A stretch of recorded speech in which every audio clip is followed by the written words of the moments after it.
As expectations rise and regulations evolve, you deserve a partner who brings more than just expertise. You need commitment, clarity, and confidence.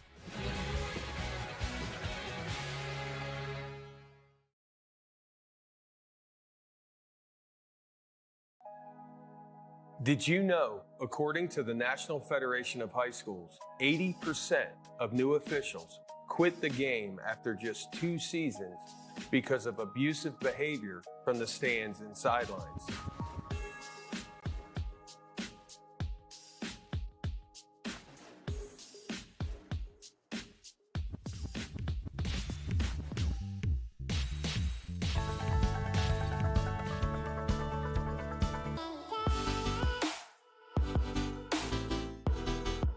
Aspen Creek Grill, we are a from-scratch concept with comfort fresh food. You can expect a world-class experience on a great budget. We've got incredible specials, great service. Today's dish that we're going to highlight is going to be our Aspen Blue Sirloin. It is, again, our premium Black Angus certified beef, and we top that with a blue cheese crust. Again, everything that we do here is made from scratch, and it's no different from our steaks. We hand cut all our steaks in-house. So our team back there it's just an incredible team. Everything that they do, they take so much pride in. They put a little bit of themselves into everything that they do over here, especially since it is a made from scratch concept. We want everybody to come, visit us, enjoy some great food with some great service. Bring your friends, bring your family, come have some great food, have a great time with us with some of the best comfort scratch food.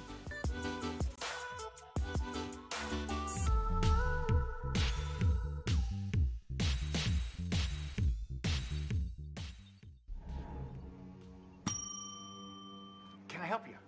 Yeah, I'd like to order a hamburger, fries, salt, maybe a large vanilla shake. This is a trophy shop, can't you tell? You got carry out? Everything that you need, we have here at the shop. Very unique. You order today, carry out tonight. That's our version of carry out. All right, I'll take one of everything. Oh, that may take a little longer. We'll have it for you tomorrow night.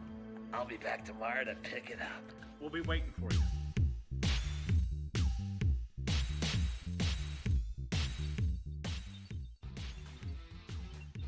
IndianaSRN wants to put more kids on TV.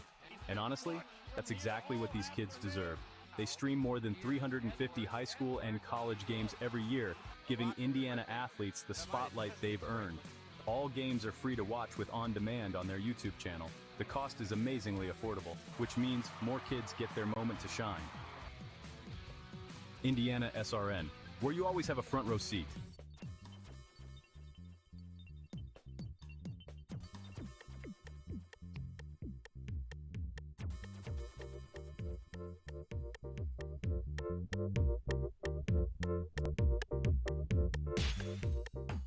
Hey Indiana, let's clear the air about vaping.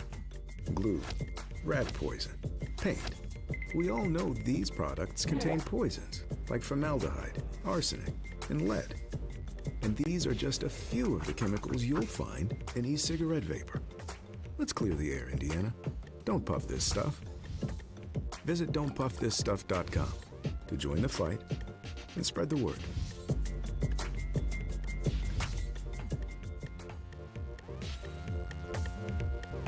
We encourage you to follow us on Twitter at IndianaSRN. Find upcoming games, video highlights, and much more. Follow us now at IndianaSRN.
Well, good morning and welcome to Andy Moore Field in Bloomington, Indiana. It's IndianaSRN's coverage of the high school all-star game for softball. With us today is Sonny Johnson. I'm Keith Myers. We'll be with you throughout the day, doubleheader, 10 a.m. and 12 noon. Today's sponsors, Boilermaker Local 374, Bertner Electric, Wheeler Mission, Morales Group Staffing, and Lifewise Academy, Laguna, and the Indiana SRN Sports Page. Keith Myers along with Sonny Johnson, Noah Breen, and Jerry Collins doing the 1 and 2s. Sonny, you've coached in several games and all-star events. Talk a little bit about the structure and how you looked at this as a coach. Well, obviously, you've got some of the best softball players in the state. These kids, much different from back in my day. These kids are playing all year round. They've crafted their sport. Good morning. You want to give them an opportunity to show the fans, show their families, everything that they've been working towards. And so I think you,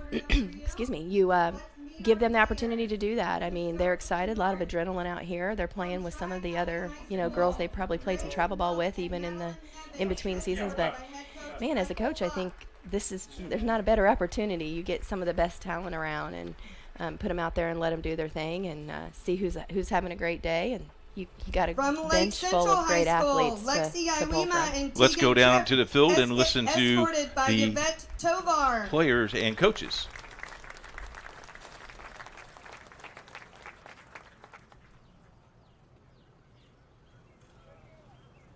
From Andrian High School, Maddie McCoy, escorted by head coach Allison Aguerla.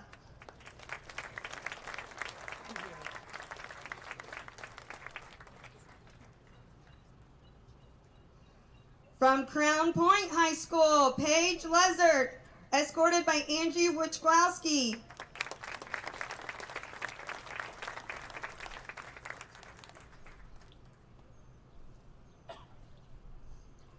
Next, from Penn High School, number 9, Caitlin Denny, and 13, Logan Rumble.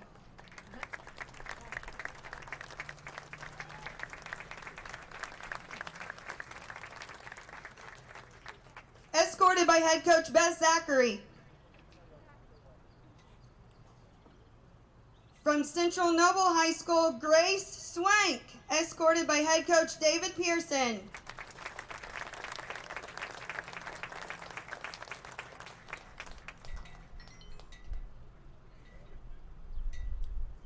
From Mishawaka High School, Chloe Hershey, escorted by head coach Brian Miller.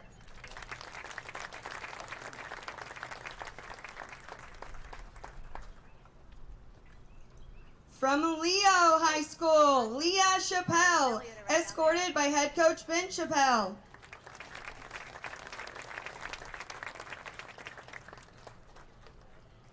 From Northridge High School, Rachel Humbarger, escorted by head coach Andrew Robinson from Northridge High School.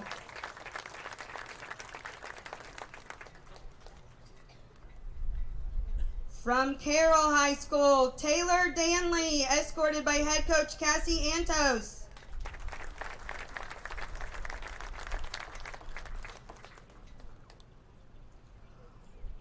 Next, we have Western High School's Brinley Erb, escorted by head coach Bart Miller.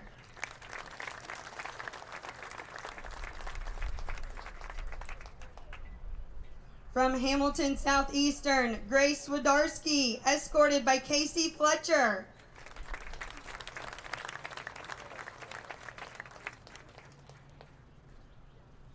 From Noblesville High School, Haley Shatko, escorted by Deke Bullard.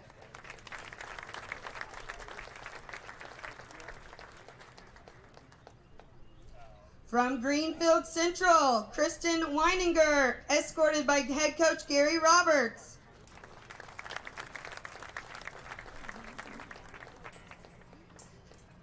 From Elwood Community, Kelsey Arms, escorted by Jesse Morales.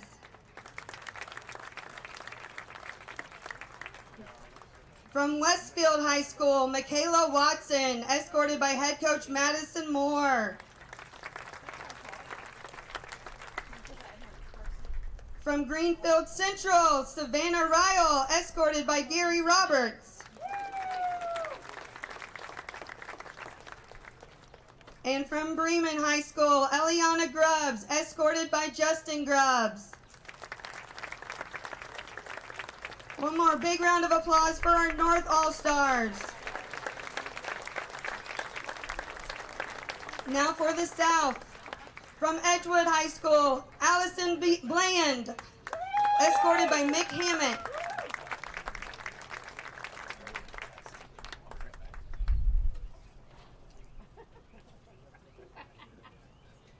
From Center Grove High School, Bryn Meyer, escorted by Alyssa Coleman.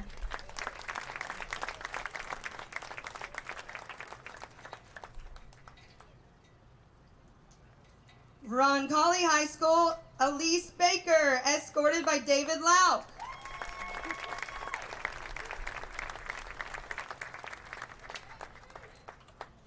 Franklin Central High School's Kylie Rennick, escorted by Erica Glassner.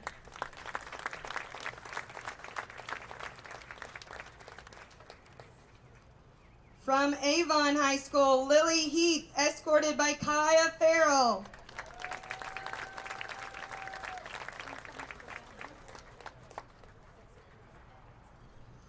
Next, we have New Palestine, Sadie Hubanks, escorted by Ed Markham.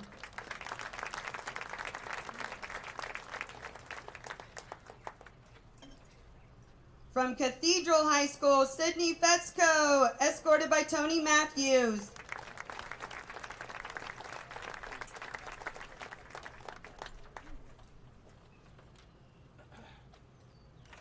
From Franklin Community, Annabelle Richter and Aubrey Lugers, escorted by Ken Sears.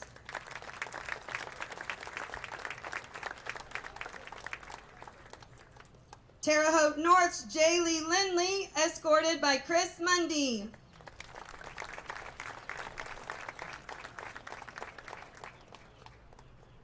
From Silver Creek High School, Caitlin Whitlock, escorted by Jesse Whitlock.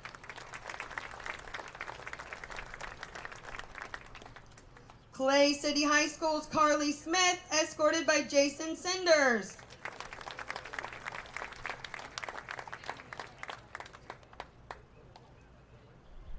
North Harrison, Kendall Christie, escorted by Mark Lehman.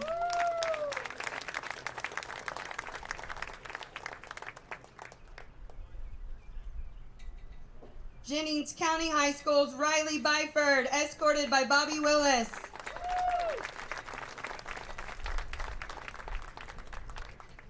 From Mount Vernon, Elena Allen, escorted by Joe Rutledge.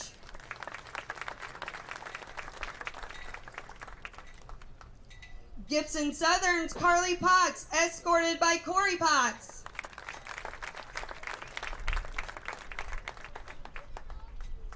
From Floyd Central High School, Elise Coleman and Emmy Miller, escorted by Sean Payne. Castle High School's Emma Bruggenschmidt, escorted by Pat Lockyer. Sullivan High School's Jalen Hobbs, escorted by Jay Hobbs. And from Tecumseh High School, Melanie Pfeiffer, escorted by Gordon Wood. One more round of applause for the South. If everyone could please rise and face the flag for the playing of the national anthem.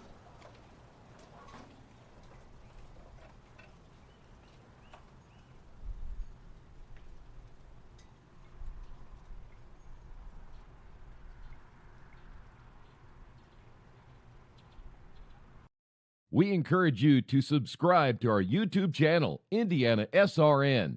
Hit the bell to get notifications for upcoming games and more.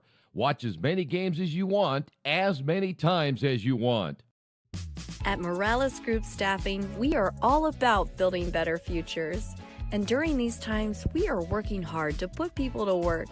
We are now hiring for hundreds of jobs with pay up to $17 an hour. Visit our website at moralesgroup.net or text JOBS, JOBS, to 317-472-7600 to apply now and get hired today. From warehousing to transportation and everything in between, Piper Logistics does it all. Centrally located, Piper Logistics has 2 warehouses in Indianapolis and a warehouse in Cincinnati, Ohio. Piper Logistics houses over 1 million square feet. Along with our transportation department, we can provide service to half the United States markets.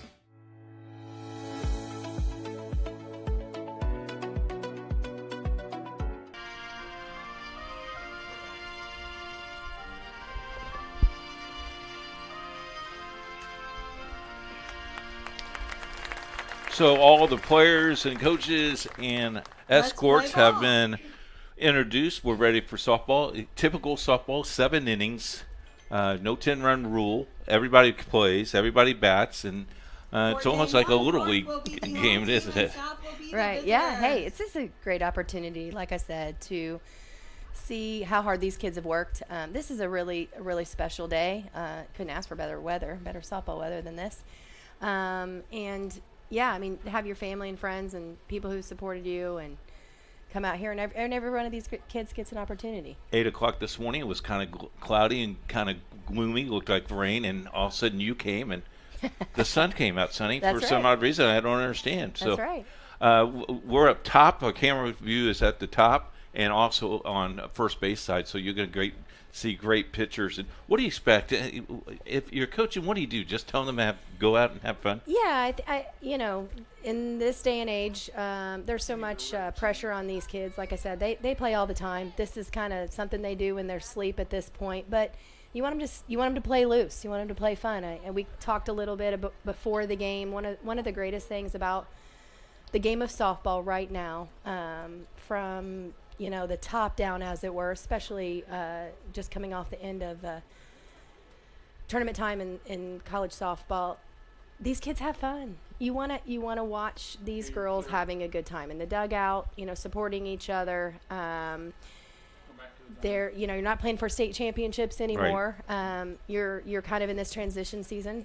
These kids from high school, a lot of them playing college. A lot of them playing college here locally, which is a great opportunity to go out and continue to support them. But yeah, you want them to stay loose. You don't want to get too much in their way. Yeah, I'm sure there's no signs. I'm sure you just hit the ball. Yeah, I mean, I think you probably let these batteries, they may even be calling their own pitches here today. I don't know. I'll be interested to see if any of these coaches step in and are calling pitches. And they definitely want to win. Well, yeah. They wouldn't be here if they didn't want to win. That's right, North and South. Listen, right. There's some bragging rights here. Yeah.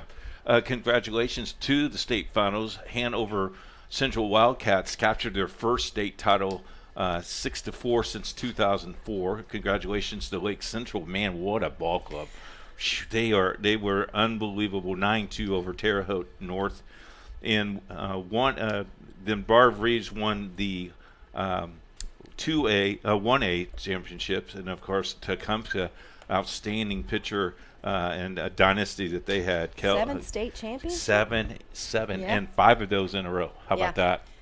It's a great program down there in 2A. That's typically where I coach, and there's some great softball being played there. Yep. And if you don't know who you're listening to probably the second best softball coach in the state of Indiana, because the first is already retired and he's up with you. How about that? Is that fair? Hey, you know what? Today we're awarded to. If nobody else is listening, then I think we can say whatever. Well, we got a lot of viewers, and they're probably going to look us both. That's okay. But they do know the legendary Jerry Collins, who's doing the 1 and 2, so we're in good shape. He's driving the ship today. Edgewood High School's Allie Bland.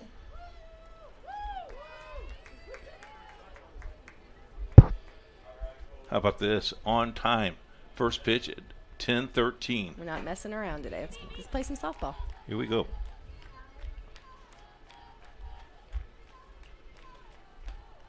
Outside there. First pitch.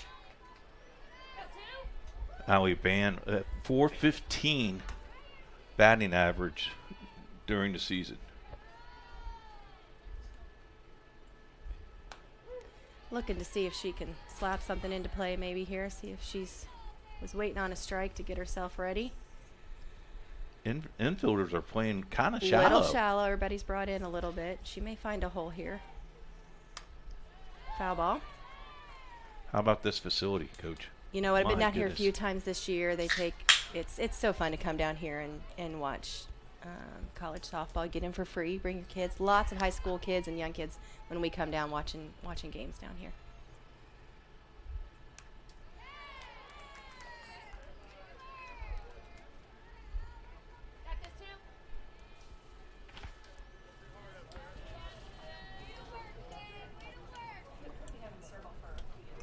I'll find out for you.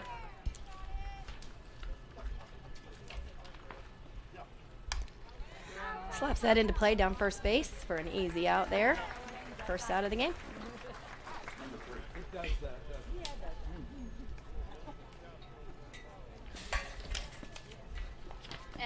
Taylor Danley with the out.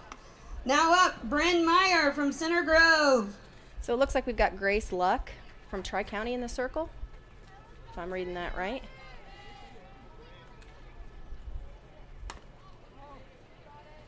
Looks like first pitch take on that, a little high. Actually, it's Paige from Crown Point. Did I read? I thought we said. Oh. Apologize, guys. We got Paige Lizert from Crown Point. A little hard to see their numbers on their jerseys. We got a 1-1 count here. This is a Center Grove athlete. They're used to hitting the ball. Yeah, they can play some small ball. They've got some power hitters. So she's got a 1-2 count. Talk about, Coach, them running up and like slap hitting the ball. Yeah. That is now more legal than what it has been. You have to stay in the batter's box. She's got to make contact within the box. If she makes contact out of the box, it's an out. There's been a lot of reviews in college ball, but a little bit different in high school ball. The umpire back here has got to be watching balls and strikes and seeing when the ball's put into contact here. The first base coach, or first base umpire, I apologize, can help out with that, but that's a little bit harder for him to see. That's the third strike on her. Caught her swinging. Buzzard with the K. But yeah, it's a now batting number 4, Elise Baker from Ron Colley. Starting in the third base or the first base box there, you already got a couple steps towards first base. So usually girls with some speed, you can put the ball, bounce the ball down, get a couple bounces, you can run out a throw and beat out a throw over there at first base. So Baker from Roncalli was .457 on the year, 121 hits. How about 62 RBIs and 94 runs? Yeah, I think she can hit for power. I think she could probably find a hole, put the ball in play here. So look for her to be pretty selective in the box. And she's coached by Dave Laux, so she knows a little bit about softball. He might know what he's doing down there. Maybe a little bit. Over there.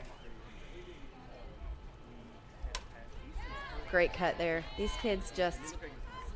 Well, they're not. I know what they're looking for. I think hunting for something. She may know exactly what she's out there. Well, they're not going to go hungry. They're going to. No. They're going to smack. No, they're not looking to walk today, I would say. Yeah, if you get a take sign, you just look at the coach and go, I don't think to. Yeah, I think it looks like he's down there going to let him play a little bit. A little off-speed pitch there. Moving down and away.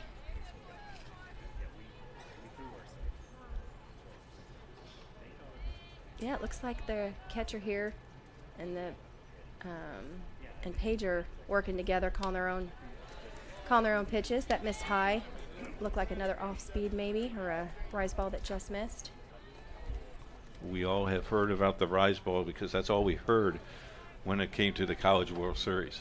Yeah, they've seen a lot of movement. That ball's popped up. Shallow center. She brought that one in for the last out. So third out of the top of the inning, no score. I'm Trip Lukemeyer, Director of the IHSAA Foundation. Each year, over 160,000 student athletes compete in high school athletics within our state, learning the value of hard work, persistence, and integrity. The IHSAA Foundation works to empower and support this next generation of leaders through scholarships, leadership development, and sharing the benefits of education-based athletics. To learn more about our mission and how you can help high school athletics make a difference, visit ihsaafoundation.org. When I was in the room and Dr. Klutwijk was like, you tore your ACL, I think my first thought was career ending, like this is over. I think one of the first sentences out of his mouth was, you're gonna dance again.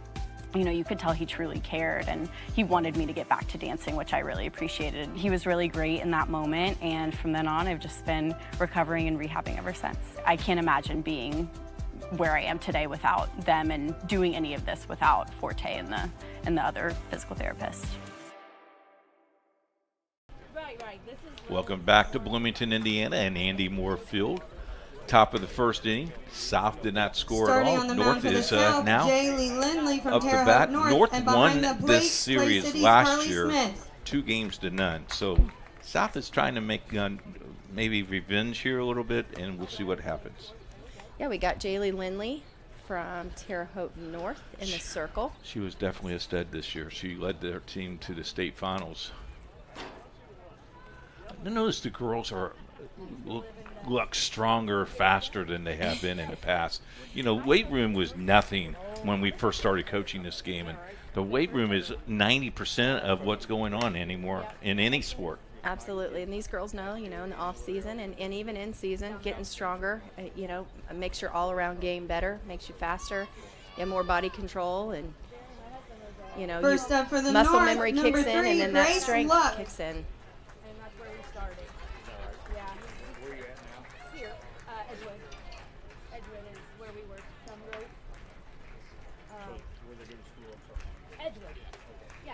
First pitch a little high there. We got people watching from Illinois today. All right. Oliveville? I know we got some kids, at least 1 or 2 kids headed to school over in Illinois next year, so maybe some. That one missed high again. Looks like we started off here with Grace Luck from Tri-County. She's got a 2-0 count, I apologize. Looking to find a strike here. Yep. Albany, Illinois. It's my biggest fan, my nephew. Oh, there you go. Thank you now, Nathan. Appreciate family it. Support there. Yeah, there you go. He wants a Christmas present. Nice pitch. Yeah, she evened out the count with that off speed.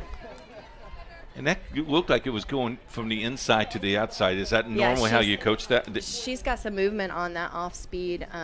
You know, used to, like I say, back in the day, as we say, you just threw off speed and hoped it caught a corner. But these girls can make this ball move. There's a lot of spin on these balls. You get on that rise ball, you get your hand up and underneath those seams and get your foot planted in the right place. They know exactly where they're stepping. You can kind of watch where they're stepping to see, maybe indicates what they're throwing.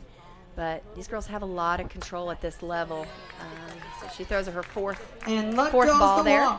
So we see our first base runner of the day. For the North, Lexi Iwema from Lake Central. Especially with the seams as big as they are now, as we have one in our booth, those seams are kind of big. And if you can bend those seams, that helps you a little bit, doesn't Absolutely. Some of these girls pitch for, you know, power, especially as they, like you said, to your point, they get stronger. They pitch, you know, they can kind of will the ball with some strength and speed, but you don't want to overthrow the ball. First pitch strike there. You don't want to throw through your spin, meaning you don't want to overpower it. You want to let the spin of the ball do its thing and move through the zone in and away from hitters and, you know, up and into hitters on the hand. We got a left-handed batter again here, so with a right-handed pitcher, if she's throwing a rise ball, it's kind of moving up and away. So you may see a curveball or something come in on her hands here, but yeah, I mean, they can find the zone. They hit their spots here at this level. These kids that are playing, especially these older girls. These are seniors. They've got the IU emblem on her hat. I just wonder if that's any indication that where she may be attending school next year. Who is that? The batter, Lexi. Lexi is actually committed down here to IU. She'll be a Hoosier in the fall. And Lindley with the strikeout. So she'll be able to Now avenge herself in the box. Maddie McCoy from Andrian High School. So we got one out here. We still have a runner on first. Maddie McCoy now from Andrea. she's looking to see if she can move the runner here. I'll be anxious to see if we play some small ball. Maybe look for a bunt here. Yep. That ball's popped up. You can tell Sonny has coached and also talked to the coaches before the game. Well, yeah, you get a runner on.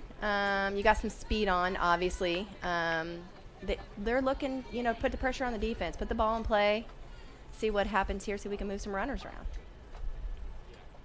She's going back to slap here.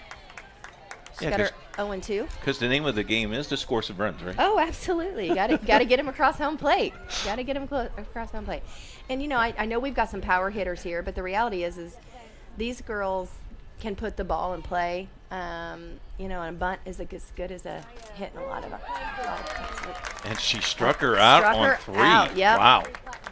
That's all it took. 3 pitches there. So we got 2 outs. Off-speed pitch again. Folded. Now batting, Paige Lezert, Crown Point. So we got Paige Lezert coming up from Crown Point. How about a 488 batting average in scoring? You only scored 10 runs. You had 23 RBIs. But doing that, you batted 488. Yeah, the numbers are impressive. A lot of people think they're skewed.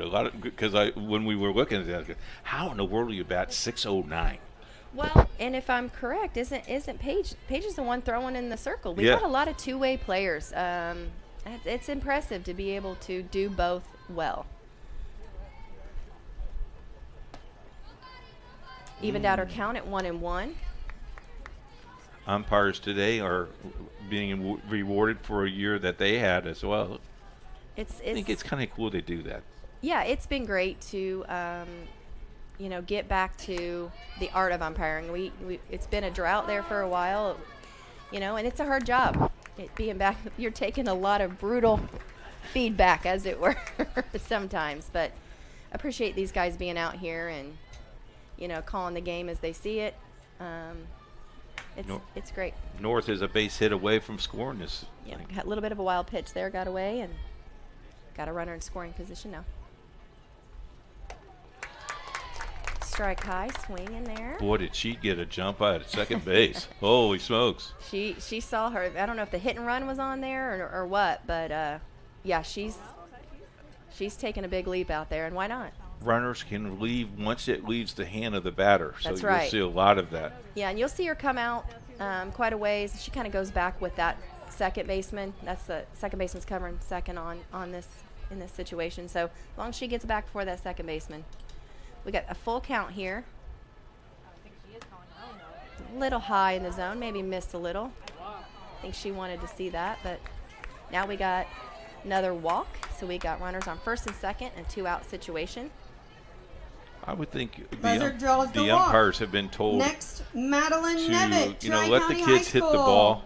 I know that I would want not to stretch that zone, but maybe be a little lenient to let the kids swing the bat.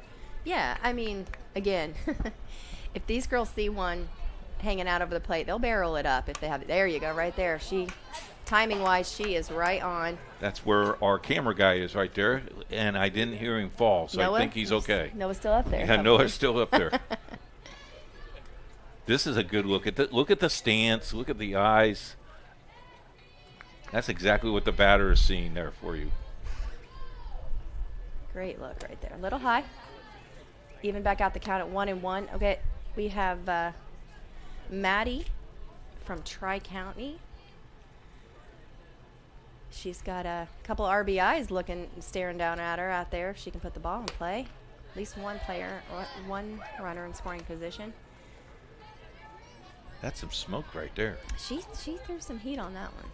Missed a little high.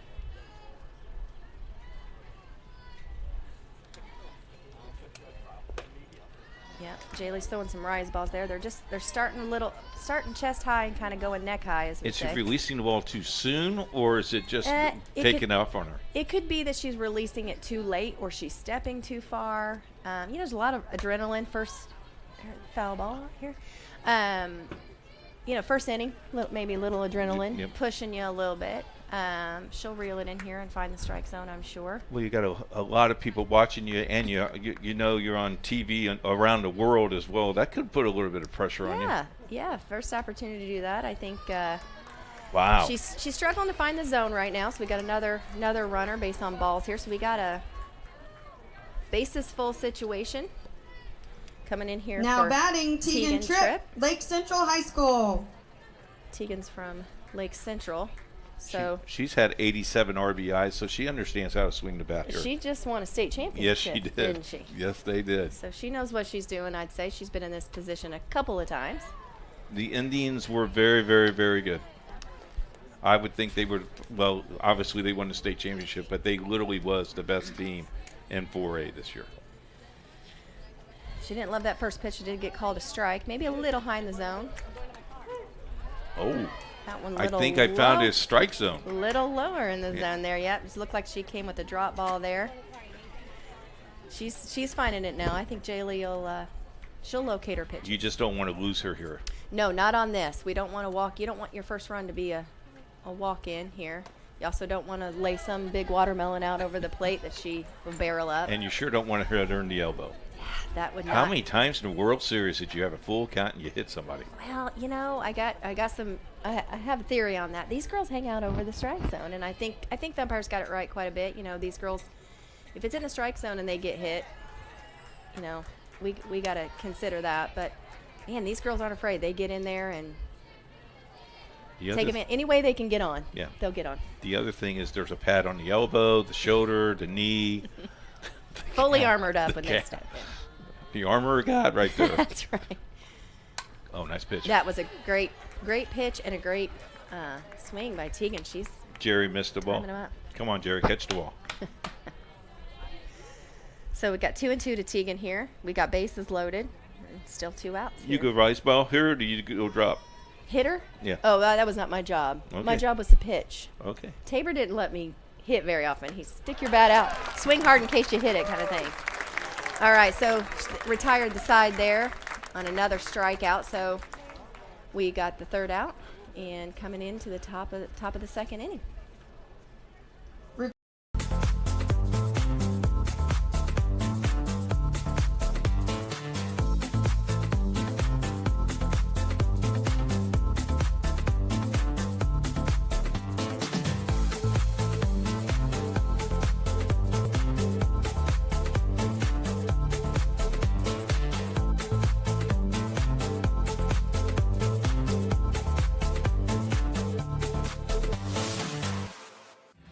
Thinking about what to do after high school? Consider a career with Boilermakers Local 374. As a Boilermaker apprentice, you'll earn while you learn. We offer excellent wages and benefits, and as part of our no-cost hands-on apprenticeship program, you'll learn from the best in state-of-the-art training centers and on the job. Become a union Boilermaker and get on your way to a great career. Find out more, visit www.local374.org or call 219-845-1000. We go to the 2nd inning. Breathtaking 0-0 score, Coach.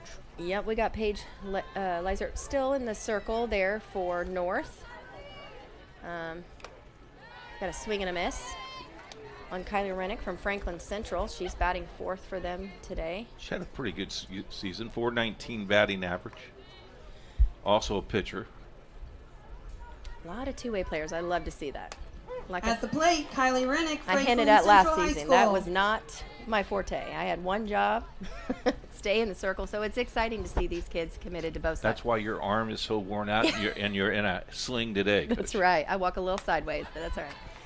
Strike 3. That's a quick 3-pitch out there by Paige. Strikeout records out number 1.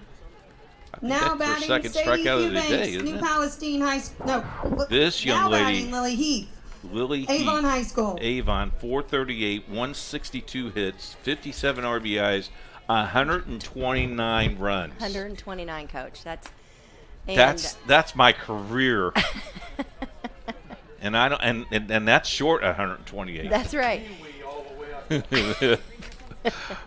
Okay. It looks like she could hit for power. She's also got a little movement in the box. Looked like the first time up she was considering slapping the ball into play, but She's got herself standing straight up now. I think she's headed to Northern Illinois next year to play, if I'm not mistaken.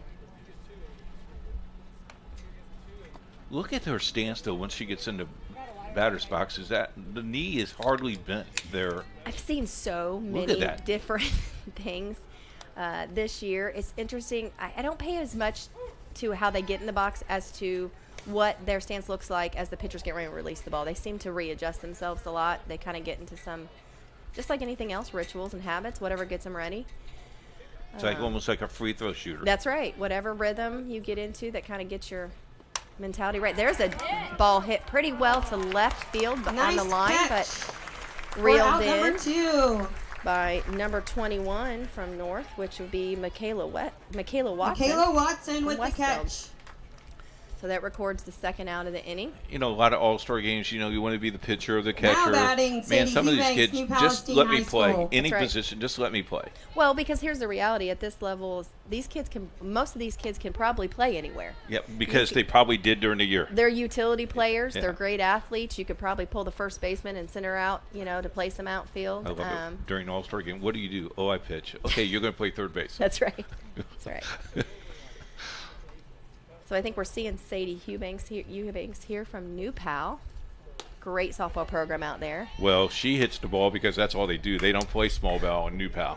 They come for power. This coach has been there for a long time.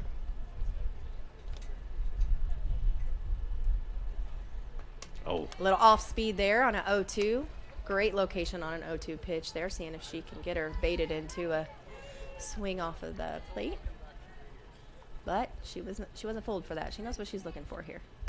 Nice swing, but got her swinging. Third And the strike. strikeout retires the Another side. real quick inning there. Paige is doing some work in the circle there for North, which brings us to the half inning, going to the bottom of 2.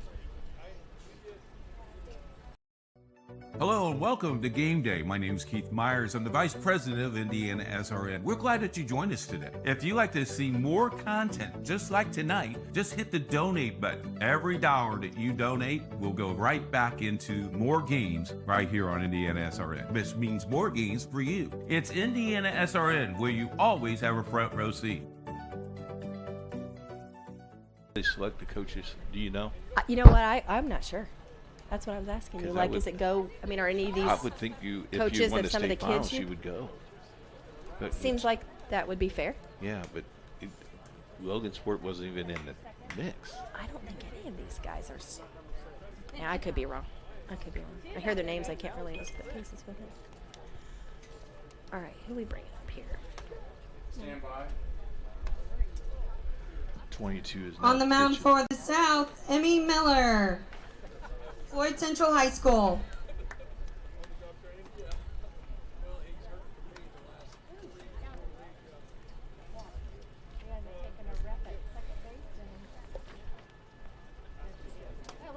Back in Andy Moore Stadium, softball complex in Bloomington, Indiana.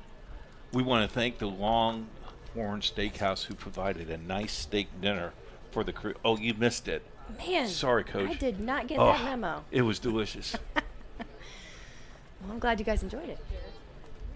We got Emmy Now batting Miller for the North, in Penn the High circle. School's Caitlin Denny. For South now, number 22 from Floyd Central. See what Emmy's got. Well, that Little League program down there in Floyd Knobs is pretty popular, isn't it? Yeah, they're Southern Indiana, and I don't know if we talked about this on air or if we were just talking about it, but Indiana, last check, is the most prolific state in the country per capita. I mean, California's putting out thousands of them. Yeah. But per capita, Indiana's putting out the most Division I softball players right now. That is fantastic. It's pretty exciting. So no wonder you got so many of these kids headed out to play And D1 ball. softball is a fairly young. Well, it's getting old, but it's not. It's close. about my age, so I'm not even going to say that. You can I'm look not- that up if you want, but I'm not. let's call it young. Let's call it young. No, but it's Let fun. me tell you, I got 21 years on you, so yeah, it's young. It's fun to see where it where it started. I was there, I was very young when it started, but where the growth in the sport and just, the progress that's been made in women's sports in general, but specifically for the sport of softball. You'd be hard-pressed to convince me that there's another more exciting sport to watch. And many people enjoy watching it. It's fun. It's fun. These kids are having fun. A strikeout there. College World Series is probably the most 10, viewed Grace from Swank, Central the Noble start High of the School. regionals all the way to my wife never shuts it off. Well, that's all I'm doing. You can ask my kids, much to some of my children's dismay. That's all that's running in our house in April. On the big screen TV. That's all we're doing. Emmy Miller recorded her first strikeout there. Got her swinging on the third. Nice cut there by Grace Swank from Central Noble. She'll try to get something going here for North. We've still got no runs on the board yet, so we'll see who can produce some offense here first.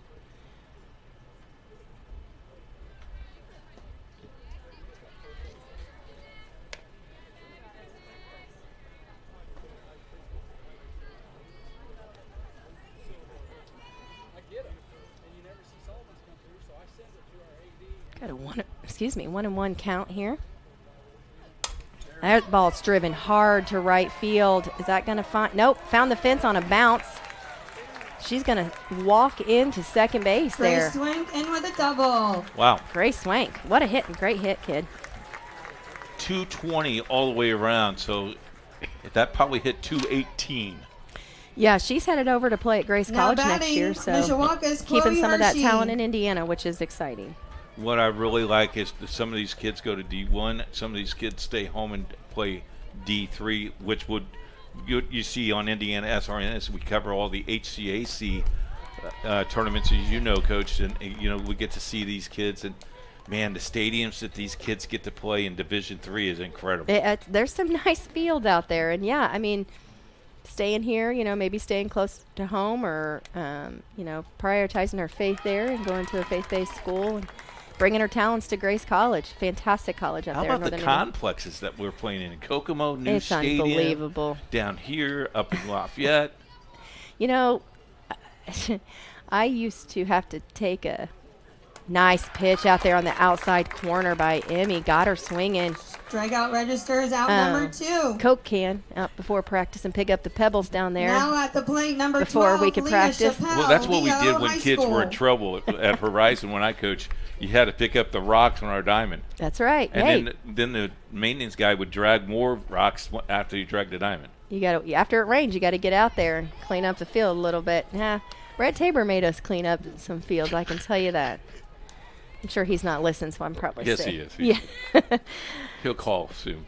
Leah Chappelle from Leo up here with a 1-ball, no strike count. Gets her first strike there. Leo's coach handed out uniforms yesterday, did a good job pointing what numbers go where. I said, hey, that's a great job because I don't get in trouble doing this. That's right. And they do know how to count to 23, so that's a good thing. Got another strike there. Emmy Miller coming out, throwing the ball really well. She's locating some pitches. She gave up a hit, but seems to be settling back in here. Well, you had bases loaded earlier in the year now, and you got one still. You can't strain them too much in an all-star game. Yeah, we want to see some runs come across. Fans came here for some offense. That's what softball's been all about here recently. It's become very much a hitter's game. Another great pitch.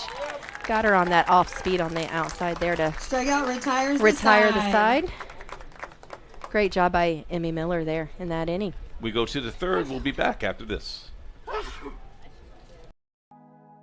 Did you know, according to the National Federation of High Schools, 80% of new officials quit the game after just 2 seasons because of abusive behavior from the stands and sidelines?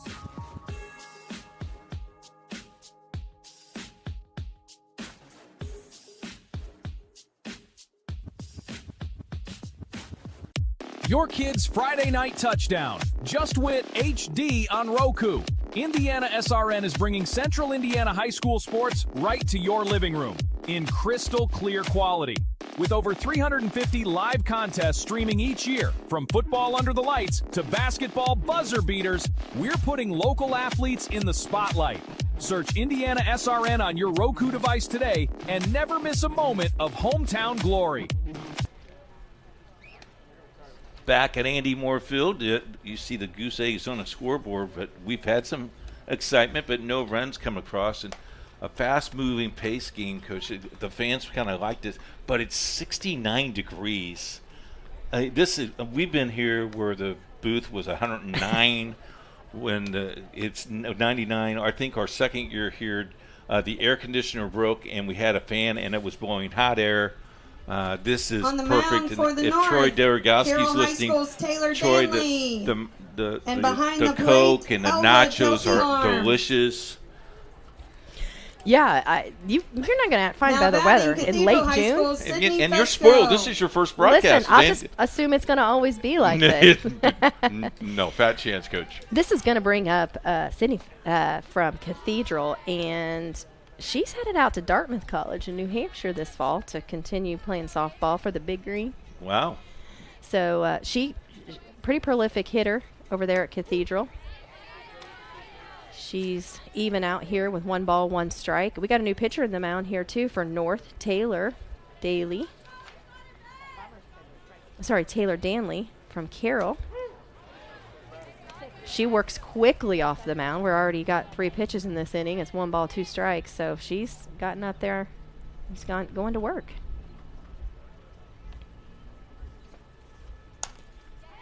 Take your time. Ball right back to the pitcher here. Nice play by Danley to Danley record handles out number it 1 for the first out. She's throwing. She's got a little heat there, so be anxious to see the ball move. Looks like she's got maybe from Franklin screwball Community. she's The batter, throwing. Annabelle Richter. This will bring up Annabelle Richter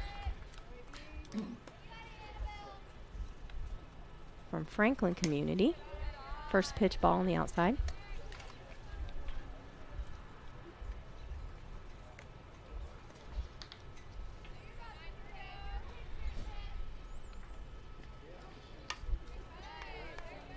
Even out here. Annabelle takes a great cut at that second pitch. I want to be the kid that's in the stroller who just got an umbrella, a hat, and a water bottle. Somebody's taking good care of that guy. That's making right. sure he's enjoying his day at the ballpark. Yeah, Danley throwing some smoke here. She is. She's not messing around out there. Seeing some quick innings here. Oh, nice pitch. Nasty off speed, but she was not fooled. Catcher stretched out for that one. She did. She framed that ball up pretty well. She did. Held it a little bit. 1/1000. Making sure that the coach, I think that's Grace Swink back there, making sure the umpire was sure about his Strikeout decision there. registers out number 2. But got the strikeout anyways. Now batting, Aubrey Lugers, Franklin Community. That brings up Aubrey Lugers from Franklin Community. Got a couple Franklin Community girls here playing for the South. Aubrey batted .380 in the year, had 99 runs on 84 RBIs and 111 hits. These kids can put the ball in play. I think maybe we get some of these nerves and adrenaline after, they see some. Of course, they're seeing new pitchers every couple innings. Game it's like 2. playing against Texas Tech over here. You see a new pitcher every couple pitches here. Game 2 will be explosive. Game 1, you got to weed each other out. Settle in a little bit here. After that Subway sandwich,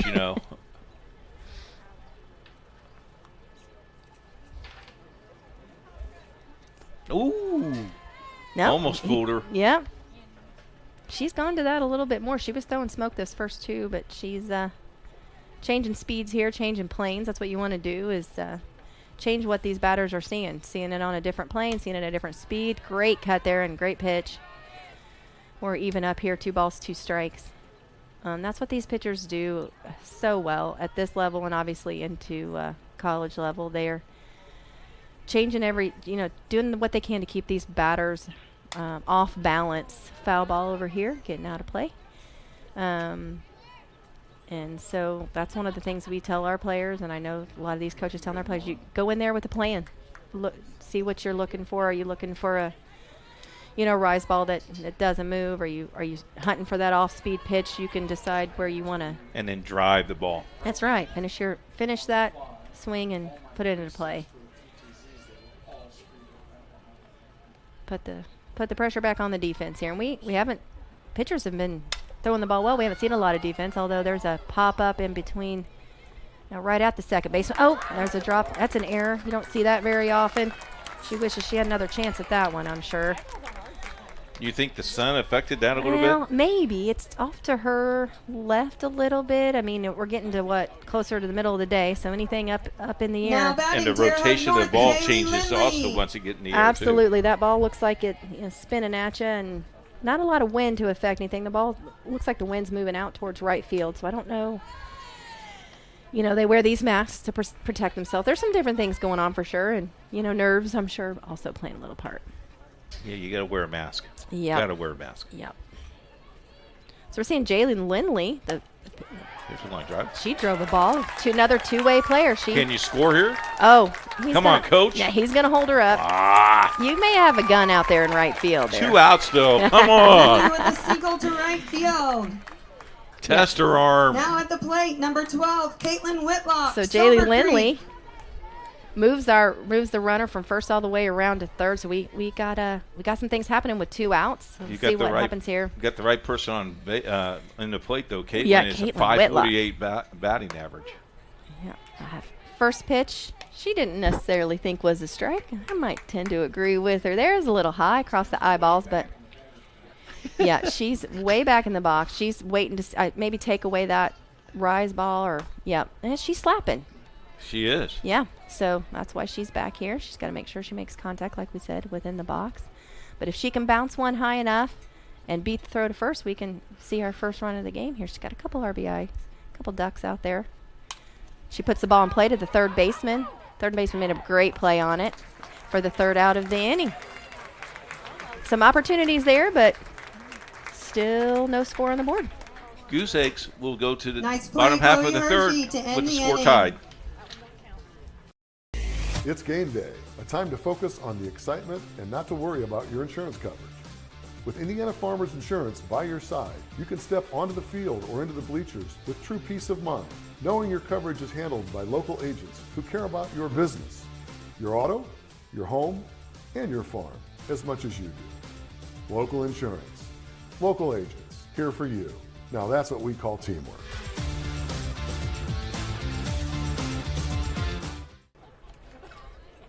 Well, Coach, this is Indiana SRN's last game of the year. Our season begins in 6 weeks as football season comes. Over 300 games high school, 40 college games. Indiana SRN is a place to be. You say how you could help us? Well, there's a donate button right there if you'd like to donate. Or if you want to contact us at coach at IndianaSRN, we would love to have you on board with IndianaSRN. Yeah, what an exciting opportunity for these kids, for their game to be broadcast, for parents and family to be able to watch them even if they can't be right down here. So support this program. It's been fun for us. Our kids went to school here locally, and we got some opportunities to watch some of their friends play. When we couldn't get there, we could listen to the games, we could watch the games, and that's a big deal for these athletes. And here's your $10 bill. Thank you so much. Yes. I can eat lunch. I missed out on the steak, so I'll take it. So we're going to see Sadie Eubanks from New Pal on the mound for South, getting a little different look. So this is our third pitcher, right? Yep, we're going to see we got a lot of pitchers, so we're going to see a lot of different looks from the mound. So these offenses aren't going to get an opportunity really to time up these pitchers and get too used to any of them. So we'll be talking to Sean Payne. He is the coach at Floyd Central down in Floyd Knobs area. We'll be talking to him in between innings today, as we will be rotating coaches in and out during the year, during this game.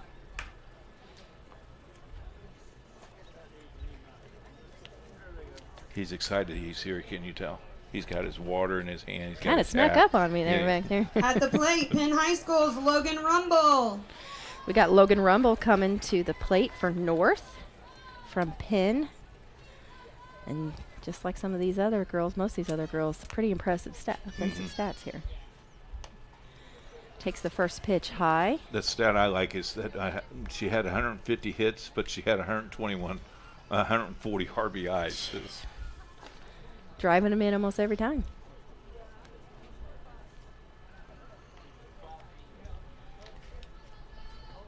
Off speed there, but she set on that. Talk a little bit about sunglasses and catchers. No? Yes? Okay. Every kid's different. Okay. Every kid's different. Every coach is different. That's right. Yeah, it's what they get used to. It's probably also, depend on where the sun is, time of day. I don't know. Maybe she wears them in night games. I don't know. Again, I'm showing my age, but coaches would say, no. We had the flip or we had the black liner. You're really dating yourself. Well, I'm 67 years old, Coach. Yeah, I think it's all what they get used to. Okay. Cuts out on the glare. Obviously, she's sitting low here, and the sun's to her. The sun's off to her right shoulder, so. Yeah, big league chew, sunflowers, and the flips. I was a stud. You were so cool, man. I was cool, and my number was 4. Well, half of it's looking good, right? If you look good, you play good. Does that translate? Well, that's why I shaved today, Coach. Showed up looking good. Got a little call to the mound here. We got the coach from South headed out to talk to Sadie a little bit, maybe help her settle down. She's just now seeing her first batter.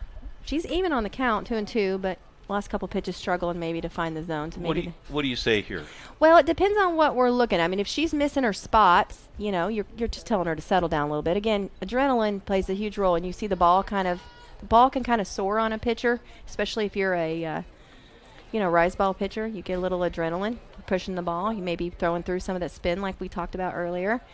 Maybe there was just a confusion on what she was supposed to be throwing. My guess is just a settle down conversation. Just, hey kid, we're out here having fun. Nothing to do with the signs or anything for the catcher? It's hard to tell. I don't see unless they've got mics, and I don't know what they're allowed to do here. Unless they've got some kind of communication device. She looks like she's looking at her wrist. Maybe she does have a communication device because she is looking down at her wrist. So something may be coming into her. How about that changing of the game? Yeah. Again, I got mixed feelings about it. I'm a little old school. I still do hand signal signs sometimes from third base. It speeds up the game. I will say that, and I think that's fun for fans to keep the game moving along.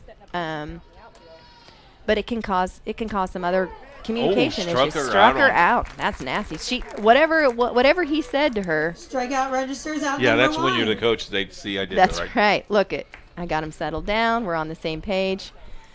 Record the first out. Talk about old school. I had a baseball coach at Howe High School who had poster board and told you what to do. Bunt. Wow. Take. Well, because he knew we couldn't see signs or understand signs. Nice. Another nice pitch there to Umbarger. Rachel from Northridge. And we wore woolies. Now you're going to have to tell me what that is. Wool uniforms. Not polyester, not nylon. Woolies. Sounds so breathable. Oh, my. It's great to eat. Sadie doing a great job now after that first batter, kind of coming back, settling in. Now she's 0-2 on the second batter she's seen here. You played at Catholic high school and junior high, and all of a sudden you come and you're wearing a woolly in a high school. You thought you were going to get big-time uniforms. I come from the era of shorts. Oh. You wore shorts in high school. I look back and I had some crazy tan lines, I can tell you that. But I like the uniforms. These girls look good. They look like college wore shorts? Well, a lot of the colleges. Was it Louisiana Tech? Well, this year? Yeah. I don't recall seeing that. I watched a lot of college softball. Got her swing on the outside. Sadie doing a great job. Strikeout locating that. Out number 2. Knowing her count on 0-2. You don't want to give them a whole lot. Get it close enough to look like it's something. Now at the plate, Carroll High School's Taylor Danley. Struck out Rachel Umbarger. So we're going to see Taylor Danley here from Carroll, who was just on the mound for North. And now she's going to take her chance here in the box. You could tell she pitched a lot more than she hit because her batting average is way down to everybody else, and she only had 8 runs on the year. So I think Coach probably put her in the dugout and used that designated player. Yep. You know what? If you are committed to the pitching role, it takes up a lot of your time, especially if you're doing it right. These girls are committed to that, and I'm guessing she could still barrel up a ball here, but you don't play softball for this long and you not know how to do that. But yeah, her primary role is to get outs from the mound, and I'm guessing that's exactly what she did this year. She's even count here, 1-1. As a fielder, and you have the dominating pitchers that you have, do you get kind of tired or a little lazy? Or you got to find ways to keep yourself focused. You know, singing. You got to keep yourself in the game. A lot of these, there's a ball driven. Oh, what a play! Wow, I think that was Emma Brugenschmidt from Castle there at shortstop. Catch by Emma Brugenschmidt. Yeah, Castle draws that High ball School in, gets a great to retire hop, the sees the ball off the side. bat. Let's Finish talk to that. Sean real quick.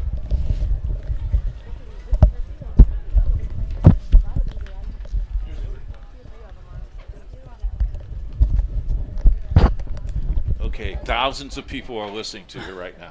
You want to say hi to anybody in particular? No? I don't think I. Okay. My family's here. Talk a little bit about your season this year. Yeah, it was overall a good season. We had a disappointing finish, losing to Seymour in the sectional final. But we had 8 seniors, so a very strong leadership group. Our top player, who's signed with Florida State, missed most of the season. But we had her back towards the end and really started finding our groove there late. Talk a little bit about the competition down in the southern part of the state, though, because it's kind of nasty, if you will. Yeah, there's quite a few teams, especially down towards the Evansville area. We try to go out that way to play a lot of games, and then we're blessed to have Louisville right across the street or across the river, so we go there and try to pick up some games. What do you see a big difference in the Up to bat for improvement the South, of the Carly speed, Smith, Clay City High School. and all those things? You see players when they get to you, they're ready to hit it running pretty much. Yeah, you talking about players? Yes. Yes, as they're coming in as freshmen. Yes. Yeah. You get your top of the line ones. They're usually plug and play type of setup. They're used due to the travel ball scene and all that. But it's the kids that come into our program are taught very well with the youth coaches and all that stuff from Little League moving up. We're fortunate to have a really strong Little League program in our town, and that really helps solidify our community aspect that we try to build. Sean, as a coach and doing this for a long time, what do you think of the game, and how is there improvement that can be done, or do you think we've really hit the corner market of where this game should be? I think it's good now. It's fast. The bats, they're hot and provides a lot of offense.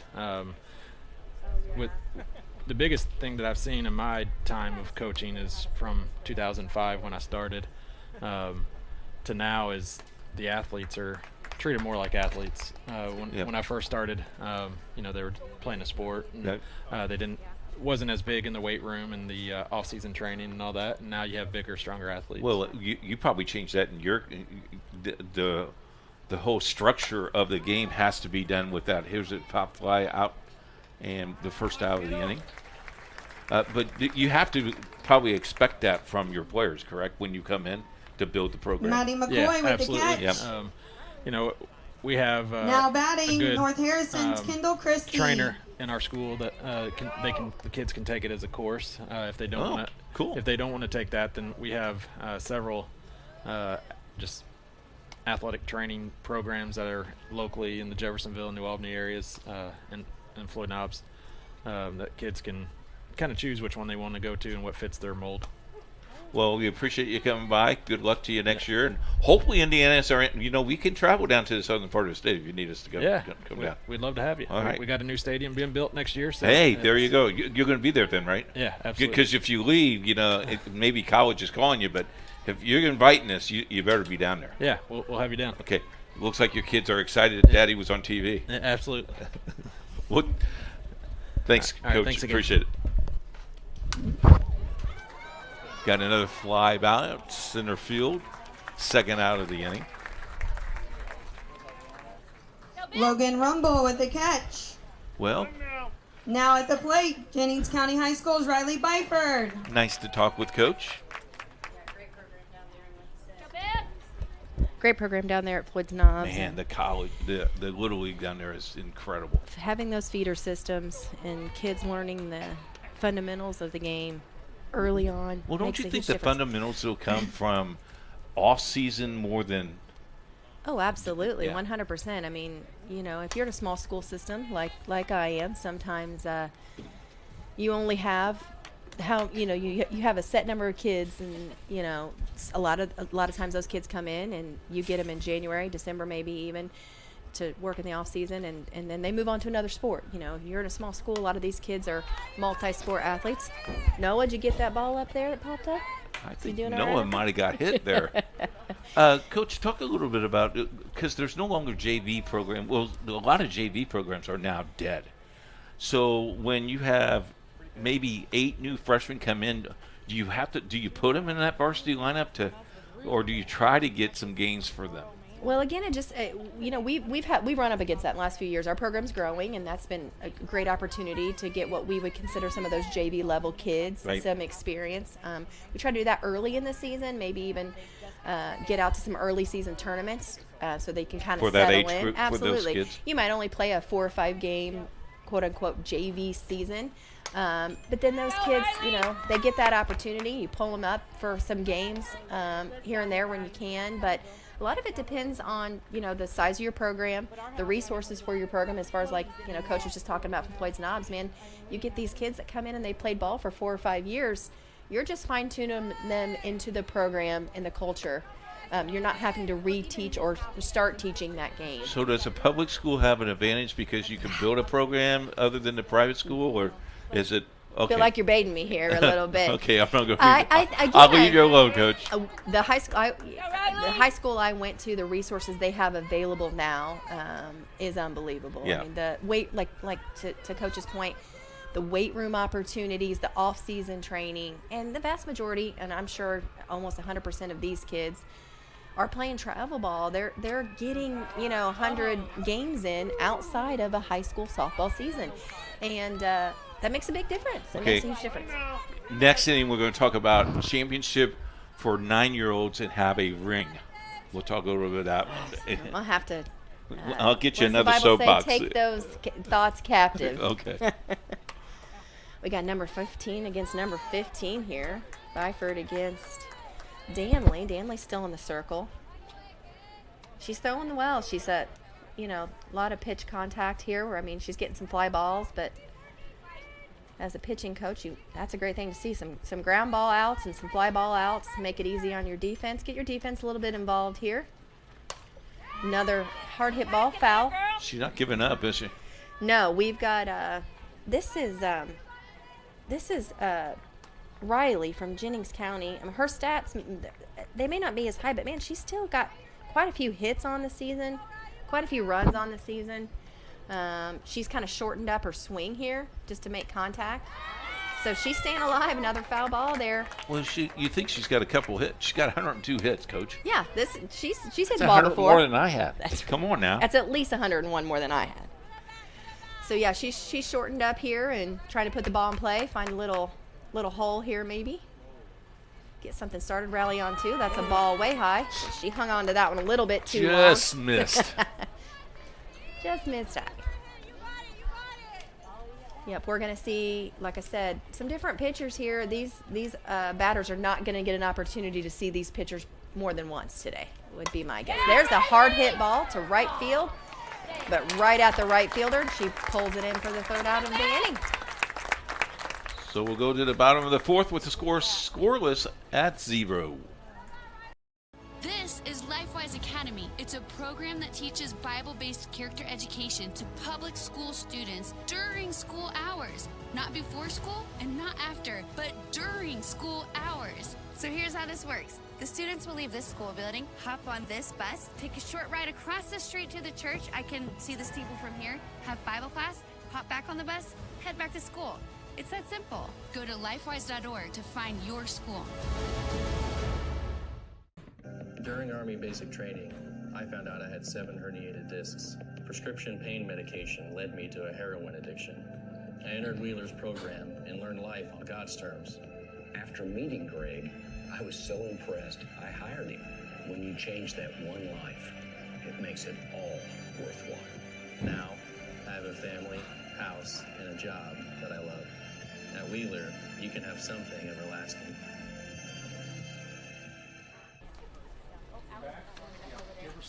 On the mound, Franklin Central's Kylie Rennick.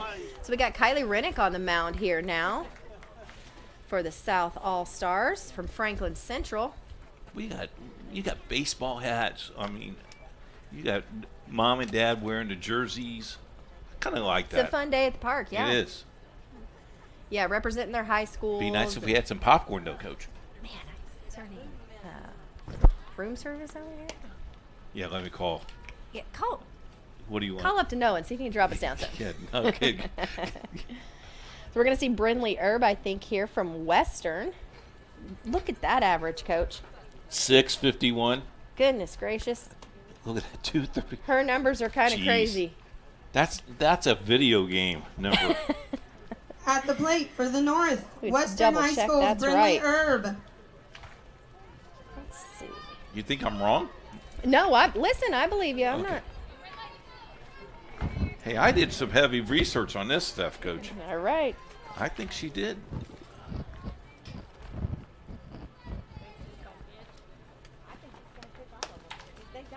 Erb is headed to University of Kentucky. Great SEC program down there. They're that's a hard conference to play in down there. She's going to see some competition, some softball, and I imagine she's going to be ready for it.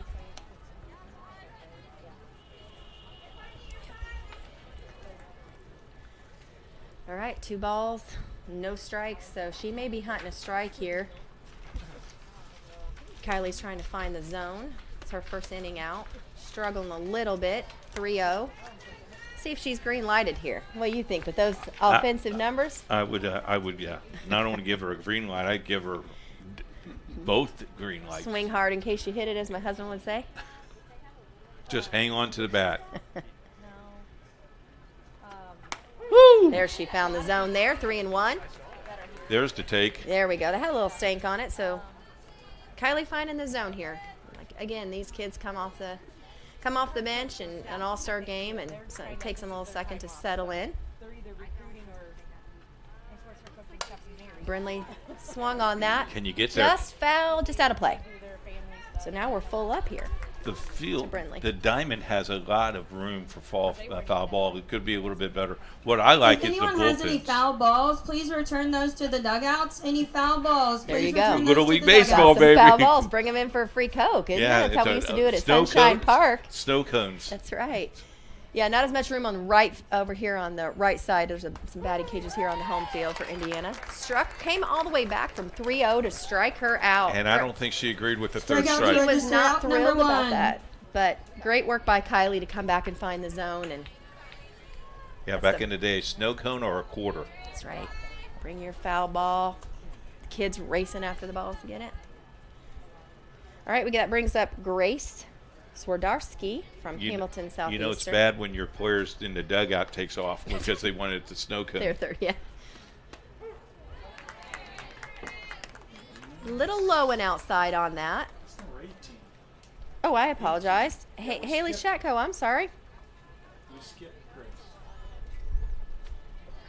Grace may not be in the lineup today. I think Grace might have got injured. That's why she's not playing today.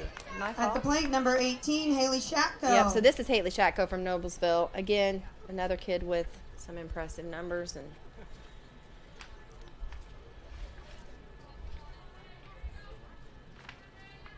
she's also headed down here to play at IU in the fall. The graphics are and it's pretty impressive. When they come up the bat, they have their name and their little logo. Nice job by our graphic program. Yeah, great production. Yeah. It makes it a lot more fun to watch that way when you can keep up on what's going on and know who's. There's a great swing between the 5 and 6 hole. That'll be the first that the first hit of the day for them? Well, not is that Base we had a hit for hit out. Shacko. It is for North here. So That brings to the plate Greenfield Central's Kristen Weininger. might be her first hit down here, but I guarantee it won't be her No. last hit down here. She'll head off Bloomington in the fall. She'll as a be in the Hoosier. weight room before you know it. That's right. Now we're going to bring up Kristen Weininger from Greenfield Central. We've got one out here for North. Nice pitch. Kylie, little at her eyes here, swinging strike.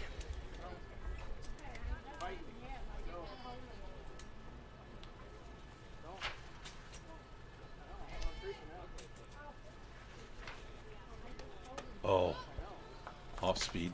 Yep. Boy, that ball comes in. It looks so really, really big. No.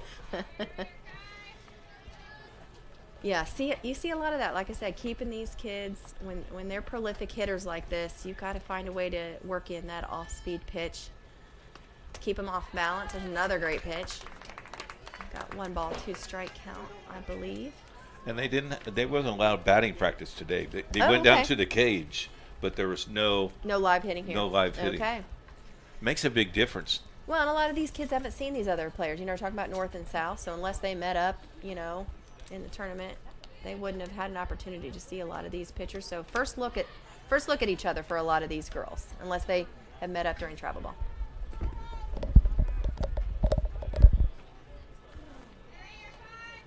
So we got a 2 ball, 2 strike count. We got 1 runner on. See if we can get some runs across the plate here. Little outside for. Yeah, I would love Kylie. to see a 0-0 score at the end of the game. Because I don't think they. I wouldn't play extra innings if it's an all-star. No, I guess if you got a double header too. I'm ready for my box lunch. Come on. So we got a full count here to Weininger. Not a word, Jerry Collins. It's foul ball. Looks like it's going to be another foul ball Catch out of it. play. Come on. It's your free Coke, guy. Somebody grab that. Oh.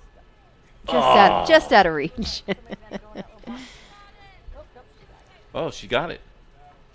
Let's see if he's going to keep it or he's going to go up and see if he can. You got to keep it. Got to keep it. I think they're asking him to return. We got a lot of foul balls here today.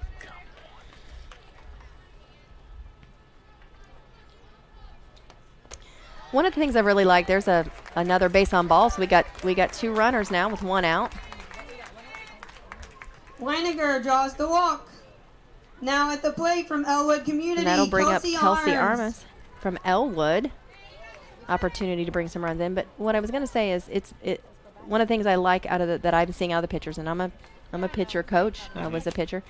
It's not a lot of wasted energy. Getting on the mound, not a lot of extra arm movement, kind of just getting all of that energy towards home plate.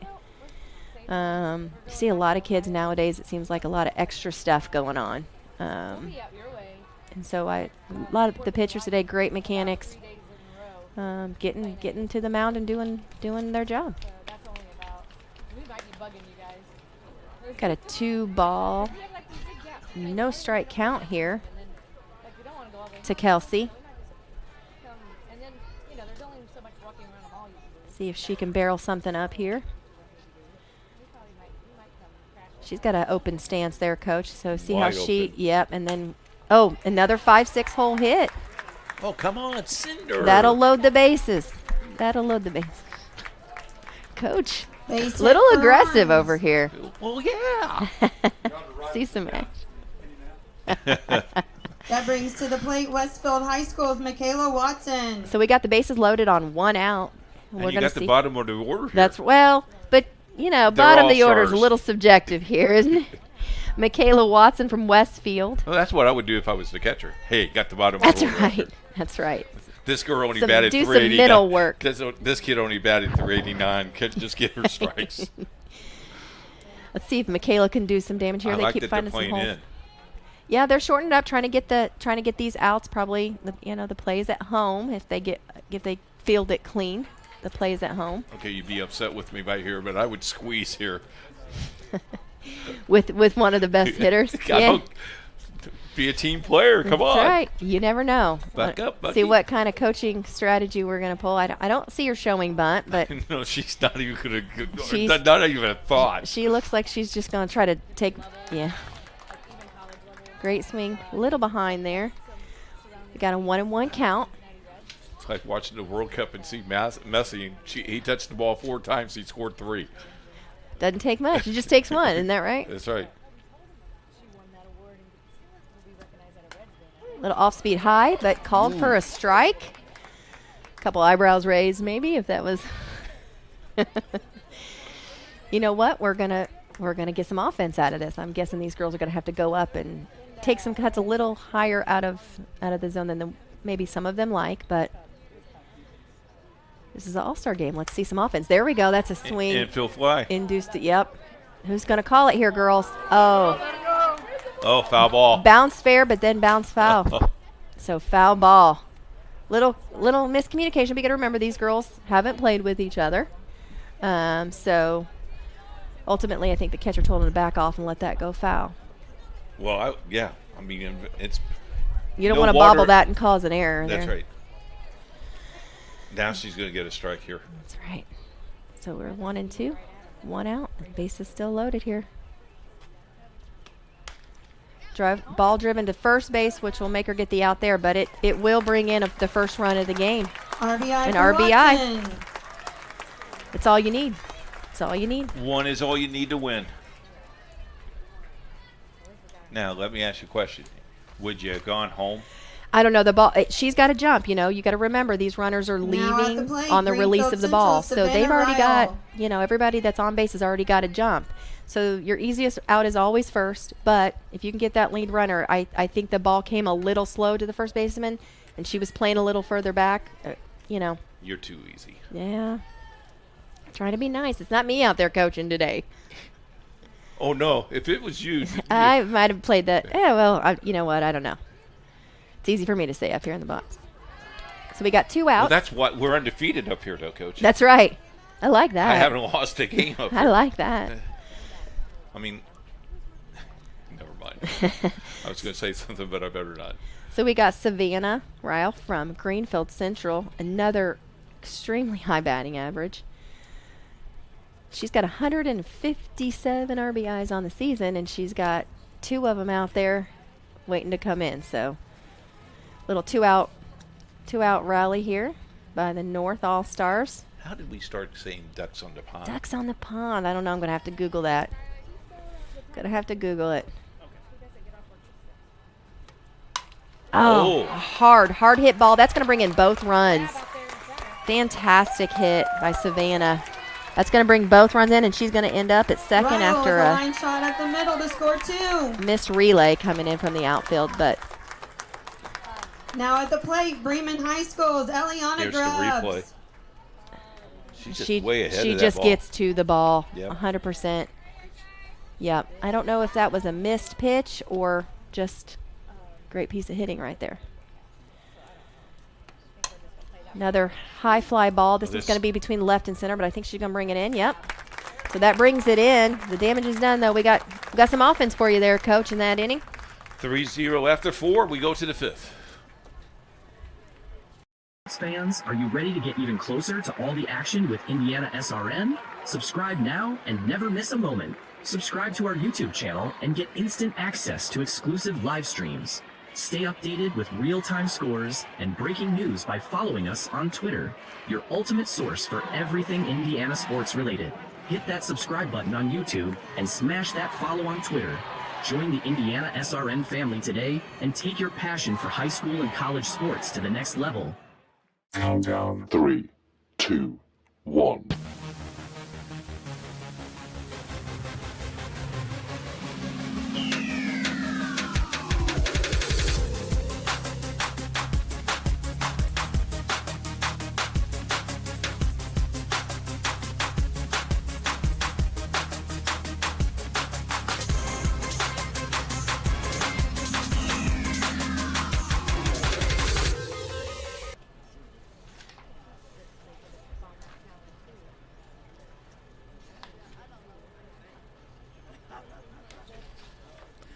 back at Andy Moore Field. Beautiful day in the neighborhood.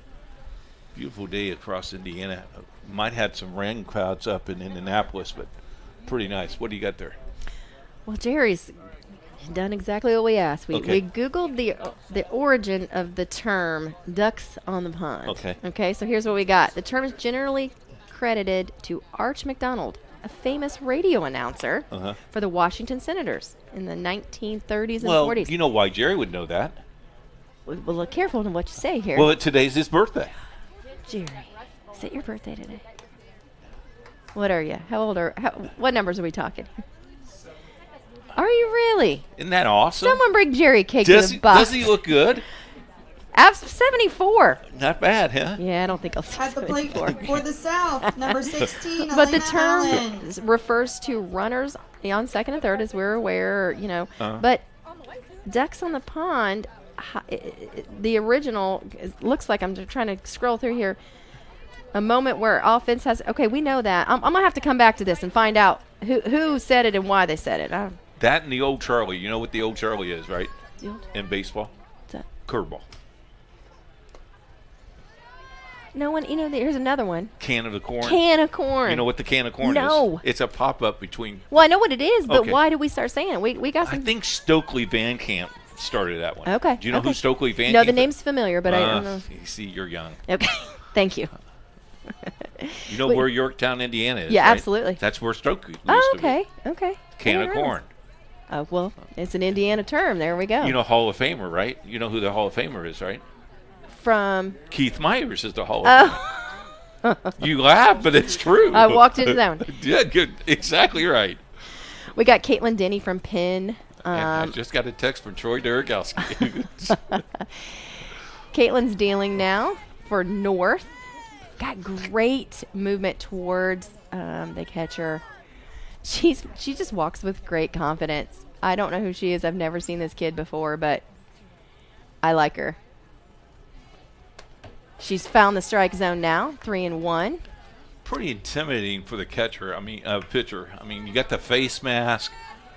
You're about 6 foot, and you're nothing but throwing BBs. That's right. Well, and we talk about the game of softball's changed, and it's morphed. It's young. We like we talked about. Got back even here for Caitlin, to Elena Allen from Mount Vernon, who's got a full count. But they've moved the mound, and the last 50 years, and it's gone from being a pitcher's game to a hitter's game, a pitcher's game. Popped up directly behind home plate.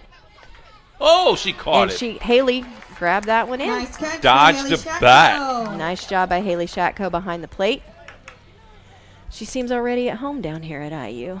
But yeah, now at the plate, Gibson we talked about the raised Potts. seams on the ball. When I started playing, this may age me a little bit. It was a white ball. It was not green. We made it green so the hitters could see it a little better. And that's color's green. Well, I call it green. Okay. But yeah, it'll be interesting to see. We talked about the poppiness in these bats. I was surprised when I went back into coaching after being out for a while. I used to have to swing with 2 hands to drive the ball out to center field and grab a bat and, man, about knock out some of my players. So it's gone from being an offensive sport to a defense or pitcher's game. So right now I'd say it's especially at the college level, a lot of offense happening, but even at the high school level. So it keeps getting readjusted. I think we're in a pretty good spot right now. But why do you think they changed the rubber, the mound? Moved it closer? Yeah. I think because it had become a hitter's game again. I think it's just this kind of constant readjusting. But, you talk about a kid like Carlin Pickens, who's 6, I don't know, 4? 6'2", 6'3". By the time she looks 6'4" in person, I've seen her. But by the time they release the ball, and now they're allowing throw hopping. I think you put the bump in the softball. No, can you imagine a drop ball? But, yeah, by the time a girl like that releases the ball, she's standing, 30? She's 30, shaking 32? her That's head. right. So, nothing up my sleeve. Back to a full count here. The white ball and the Worth ball. Remember the old Worth? Oh, yes, absolutely. Nobody was happier than me when they put seams on these bad boys and you could grab a hold of them and really make the ball Potts move. draws the walk. Now at the plate, Castle High School's So Emma Carly Potts draws Bergenschmidt. the walk here on Caitlin to bring up Elise Coleman. Nope. All right. This may be Emma. Our numbers are a little hard to see. Who is this? That's Emma. Oh. Yep, their numbers are folded there. We apologize. Number 18, Elise Coleman from Floyd Central. Oh, my goodness. Gosh, guys, we're going to get it straight here in a second. But Emma's got some great numbers. I believe Emma's also headed down here to IU in the fall. 5.06 batting average. Not too shabby. Pitch around her. That's right. I don't think Caitlin's going to do that. I think Caitlin's going to go right at her. We got a runner on with 1 out. 1-1 count here. She drives the ball up to third base. Little bobble. Oh, but I think she got her. What a throw. Coach wants to see a review on that. Now, I think it was in the glove, Coach. I think that was a great pickup. Great throw by Maddie. Wait a minute. The coach of Leo is here, and he's calling her out. Nice play by number 7. Go back to the uniforms, Coach. Coach, you think she's out too? Yeah, I think she got her. I think it was in the glove. Tecumseh High School's Melanie I guarantee you she Pfeiffer. would be running out to the dugout, running out to the umpire right now. Listen. So would you. That's a different thing. That's not what we're talking about. Especially with the review now. That review thing at college, man, that's... But Maddie made a great throw over there. From, you guys are all the same. Oh, good call. Good call, Blue. Here's the play. Here's the replay. So this is going to bring up Melanie Pfeiffer from Tecumseh from that fantastic program over there. Did you watch the replay? I missed it. I was watching real life over here. Okay. It's pretty impressive what we're doing over here at SRN, isn't it? It is. That's why we're the sports leader. Leo needs to hire us next year. That's right. So we got a runner in scoring position out there at second. And a ball driven. Oh, nice. Nice pickup by the first baseman over there for the third out there. Let's talk to Coach real quick.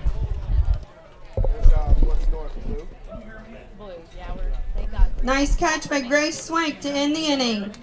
Now I can. Ben's with us from Coach Leo. So the uniform duty last week. Uniform duties yesterday. Yeah. Now you're calling balls and strikes. What is wrong with you, Coach? Got to get both sides of the game here. Give me a little Can we experience. do that one more time, Jerry? Here we go, Coach. Make the call. Oh, yeah, she's out. Fine. Ball's in her gloves. Talk a little bit about your program, Coach. We've been blessed with a lot of good players coming through. Started back On the mound for the South, I started Edgewood back High School's in Allison 2007 Bland. and built the program up a little bit. Actually took it over from my father-in-law, who's here today watching his granddaughter and my daughter play. And so we've been, a lot of community support. That's a great thing about Leo, is that we've had a really good, youth league coming through over from Grable, and then, just the players that we got were able to work on some things that a lot of players or a lot of teams don't get to till late in the season, if at all. But they come in with a lot of experience. So And it's been where great. you're playing in the region area, it's pretty competitive, isn't it? It is, yep. Our Northeast State Conference is really good. Even the bottom teams are improving every year, so it's been really good to see the just quality of softball. I think in Northeast Indiana has really improved over the last decade or so. What do you think of Lake Central? Oh my gosh, they're amazing. Wasn't they're not afraid to hit the ball? No, not at all. They're up there swinging and do a great job.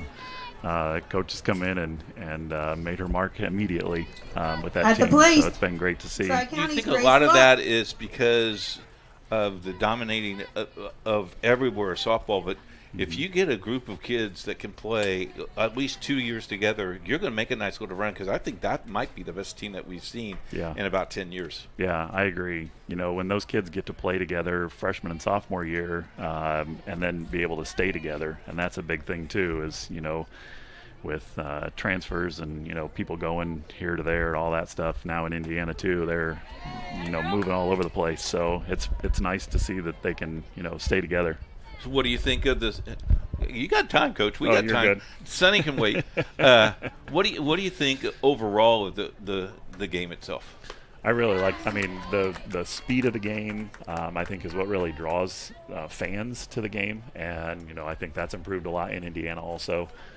Just the quickness of not only the game itself, but pitching, and the girls are getting more and more athletic. The pitchers are getting better, the hitters getting better. Just the overall game. I Coaching's really like even that. better. I think the coaching even better. Well, up in Leo is a struggle. It is. It is. As your wife is over there probably listening to you and saying, "Get him off." Final question: how did you get nominated? You get counted at 22 pretty well by pointing. Is that what you do during the regular season as well? That's right. I'm just there to facilitate. That's it. Coach, I Yep. appreciate you. Thanks for stopping by. No problem. All right. Thanks for having me. All right, you bet. As we full count on the batter as we head to the bottom of the 5th inning. And Luck draws the walk. Got a walk. Now batting for the North, number 4, Lexi Iwema, Lake Central. See, I got scolded. I can't touch the buttons. I got to be careful. I don't want to get myself into trouble. He's covering up our buttons He's cutting up here. our buttons. Goodness Jeez, gracious. holy smokes. All right, we got a runner on now. I don't know what you guys were doing over here, but Your headset sounds better we here. got- Let me do this. Okay. all right, we got a runner, or we got a base runner here. So I think these girls are settling in. I couldn't agree with Coach Ben more about the speed of the game, making this so much more enjoyable for fans. And these athletes are impressive, and I think it helps just the entertainment value of the game to see how quickly it moves and all the offense. So. Well, yesterday, they didn't let him go on the field, and they gave him a rake, and he didn't know what the rake was for. So then Kate put him in charge of the uniforms. Well, when he took off the shoes when he got to 10 is amazing to me, though. You got to know your strengths and weaknesses. I think guess that comes with maturity. I don't even know the guy. I'm giving him a hard That's time. He probably going to write me out. This is Lexi Iwema from Lake Central. This is another kid headed down here to IU in the fall. Why aren't these kids going to Purdue? Listen, because they want to go play for a great program down here. Sorry, Coach. I'm a pretty big IU fan, so we come down here quite often and My watch wife the is spring hoping games. that Bloomington, Indiana will rub off on me because I know West Lafayette very well. She's hoping Bloomington, Indiana, because this is where she came to school. Oh, so. they got a great program down here. It's fun to watch. Again, it's exciting to see some of these kids not just staying local and playing, but playing for big D1 programs and keeping the talent here in Indiana. I just like how some of these kids go to NIA and just to stay in the game. Yep. I mean, you're playing HCAC sports because you want to play in the game. Absolutely. And it just, the cream rises to the top. But if you come to a D1 program and you don't get any playing time, you're not really, you're not getting any better. So I think a lot of these athletes, they just want to play. They just want to play. So, but it'll be fun. We're, like I said, sending out a lot of these high school kids and graduates into some great D1 programs, but also into some great NAIA and D2 programs. So that's why I like all-star games, because when you get the pitch, when you get the coach, you have the best. So. Oh, my goodness. Is there a better situation to be in as a coach?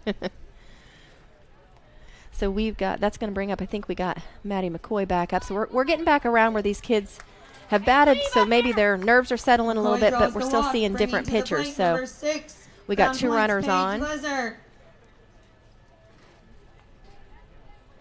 in a 1-out situation. So I don't know. We may see some small ball here from Coach. Paige Leisert has already been up, and I think she can hit for power, no doubt. But it'll be interesting to see if we move some runners around by trying some different things here. We don't call them runners anymore. Call them ducks. We got to figure out what that means before we keep calling them ducks. Okay. We got the information here from Jerry, but we haven't had time to dig into the research. A little bit high here.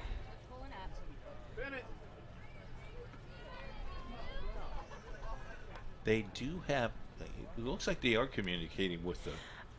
I think you may be right. I think this is Allie pitching here from Edgewood for South. So we seeing another new pitcher. They had their banquet last night. The All-Star banquet? Mm-hmm. And I hear it was fantastic. Good food. Did they have steak as well, Coach? No steak as well. Great pitch. Great swing on that. 1-1 here. I'm sorry, 1-2.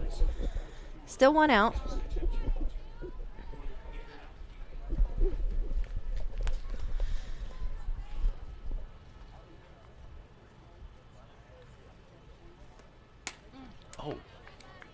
release point not where it wants to be, right? No, and again, sometimes it's that, sometimes it's where they step. So what we call the stride in pitching has a lot to do with, you know, if you're throwing a curveball, you step over your foot, and I can get into some details of that. But even if you're just throwing a fastball, Strikeout registers out number where 2. you plant your foot can affect where the ball is high and low as well. So Bringing to the plate, yes, Lake release Central's point, but Tegan Tripp. typically at this level and this many years of pitching, their release point stays pretty true. But she figured that out and came back and struck her out. So now we have 2 outs. That was a late swing. A little bit. I don't know if it was a changeup she just waited on and came around. She still got around on it, though. She did. So this is going to be Maddie Got a Nevitt. surprise coming for you, Coach. Lake Central's coach is coming up to see us. I hear they've got a pretty decent program. Maybe, just maybe. Oh, maybe talk to him in between innings, see if I can. Oh, that is a hard hit ball That's deep. gone. That may be out of here, guys. Great hit. Home run, Tegan Tripp. That was Tegan Tripp from Lake Central. Coach may be familiar with. Wow. Okay, we're going to see the replay here on SRN as her team comes in to congratulate her. No, I just like the little graphic that Oh, says look at the home run. And it's fireworks. Man, just in time for Jerry, I'm almost in telling time you. for the 4th of July there. Okay. Great ball driven by Tegan So there. that brings you to 6-0, so you feel pretty comfortable going into the late innings here, I think. Well, yeah, I mean, I think you can play even looser now. You can try some things maybe that you wouldn't have. She hit that ball. She got most of that ball, I would say. Absolutely. So that clears the bases. And that's going to bring up. Oh, we got. That's going to bring up. No, Caitlin Denny's Now at the pitching. plate, So. Tri-County's Madeline Nevitt. Well, there we go. Thanks, Madeline Nevitt from Tri-County. I think they had those girls reversed in the order for some reason.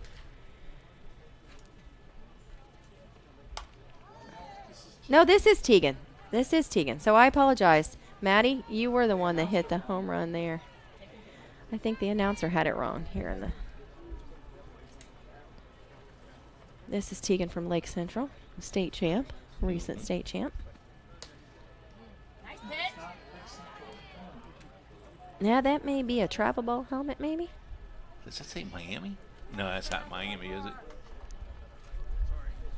She's got an open stance here too, Coach, but closes that off as the pitch is being released. All right, third Trying strike to there retire the side. for the third out, After but more five damage complete, done the on that North one, leads Coach. More 6-0. offense for you. It's got 3, makes it 6. We go to the top of the 6th inning.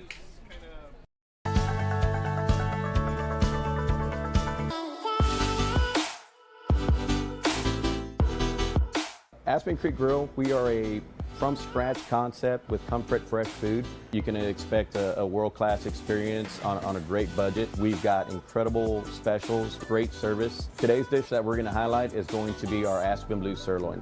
It is, again, our premium Black Angus certified beef, and we top that with a blue cheese crust. Again, everything that we do here is made from scratch, and it's no different from our steaks. We hand cut all our steaks in-house. So our team back there, it's just an incredible team. Everything that they do, they take so much pride in. They put a little bit of themselves into everything that they do over here, especially since it is a made from scratch concept. We want everybody to come, visit us, enjoy some great food with some great service. Bring your friends, bring your family, come have some great food, have a great time with us with some of the best comfort scratch food.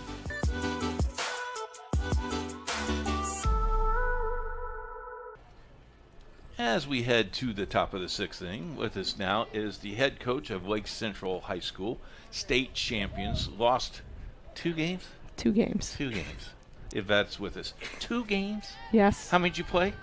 33 total. Pretty good year. Fantastic year. What was the success? Was it all coaching? Oh, 100%. Okay, good. Good answer.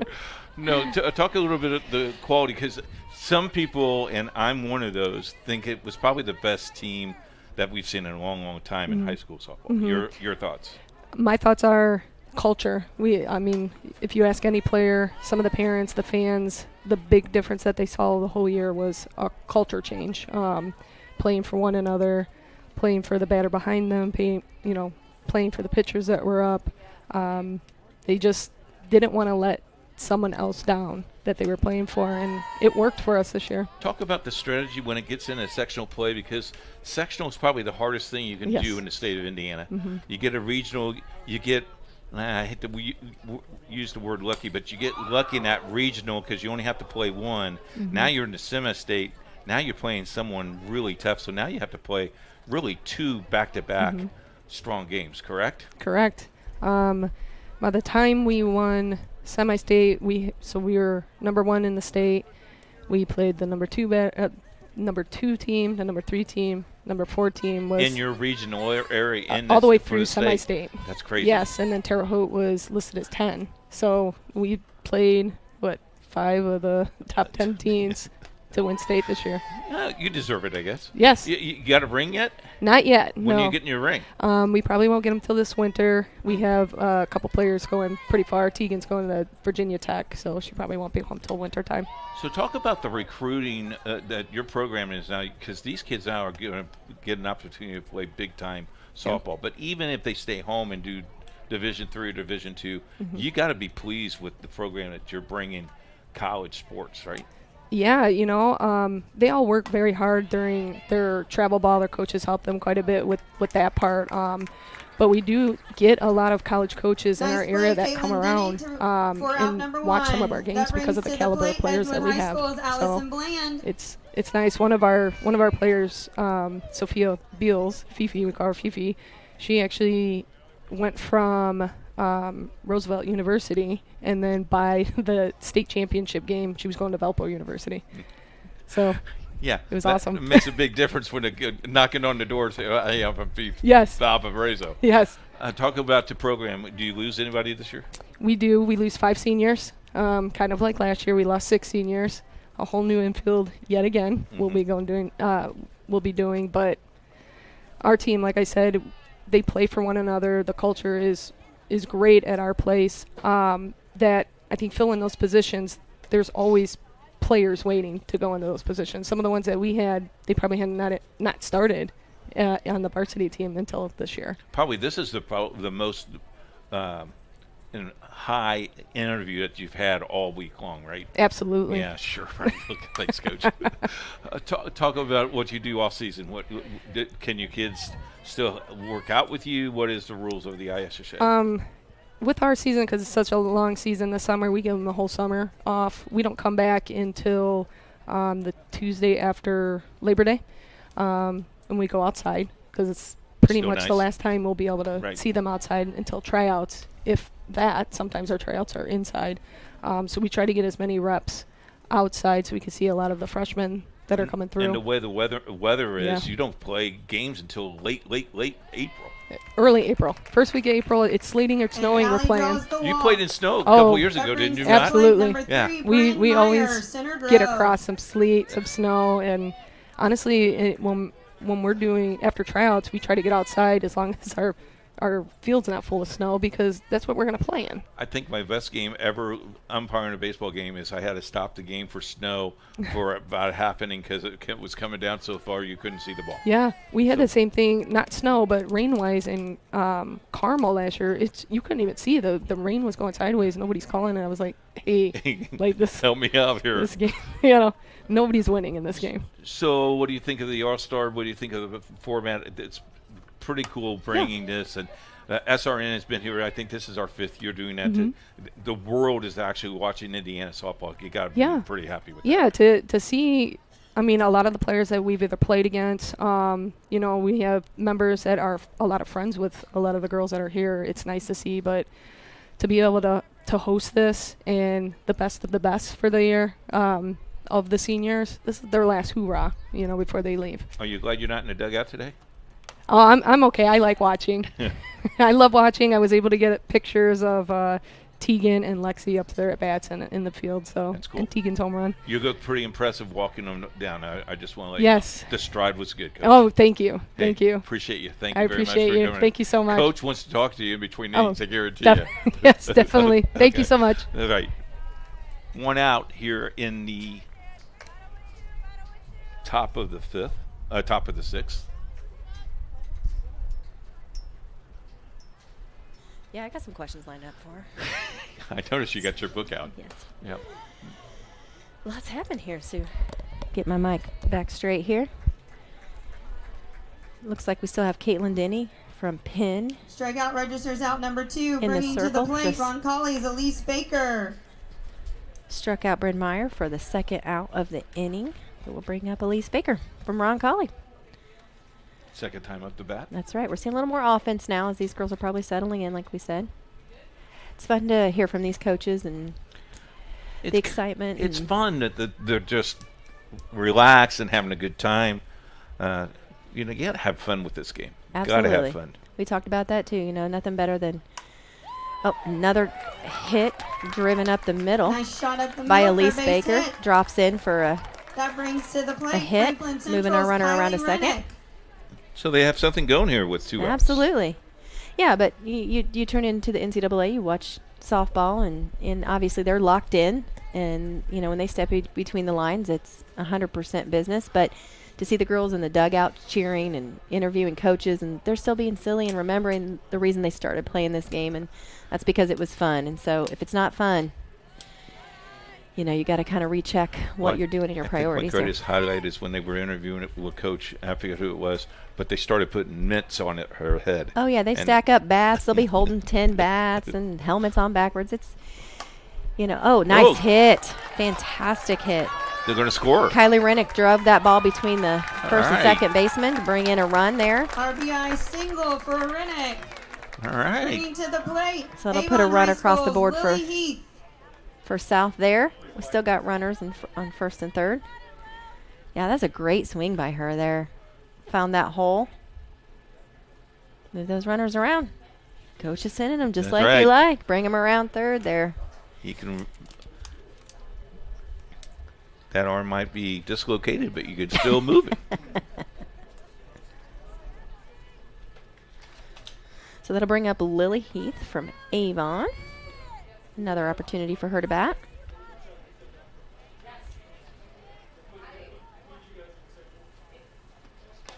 Oh, that pitch was nice. Lily's going to be headed to Northern Illinois University. I think we talked about that. So still playing here locally a little bit. Not too far away. Chicagoland area? Yes. Yeah, I'm loving how these pitchers are working off the mound. Just all business.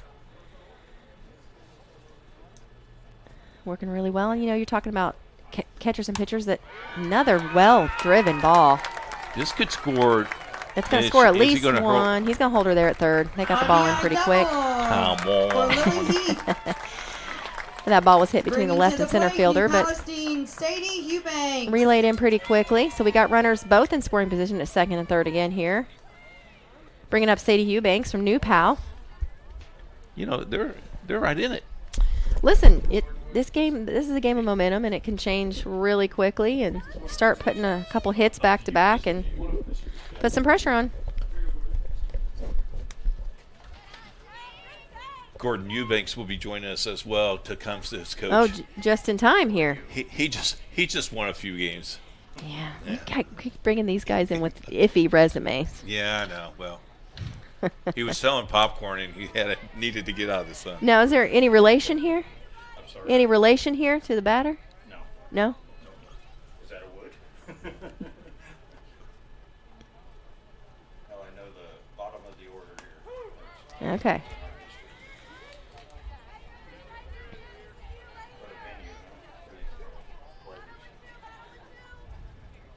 All right, we got 2 outs here.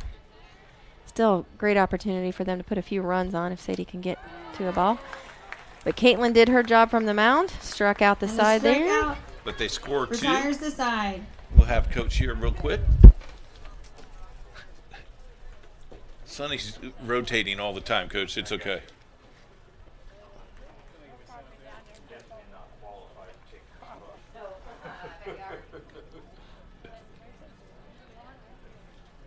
There you go. Help me here, Coach. How you doing, Coach? I'm good. Okay, you won a state championship again this year. What's the secret?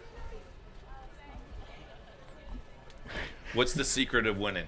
You have to score more than them. Oh, here we go. Come on, Coach. It all starts with pitching. Okay. And your defense, you surround it around her. We have a probably a top 5 pitcher in the state.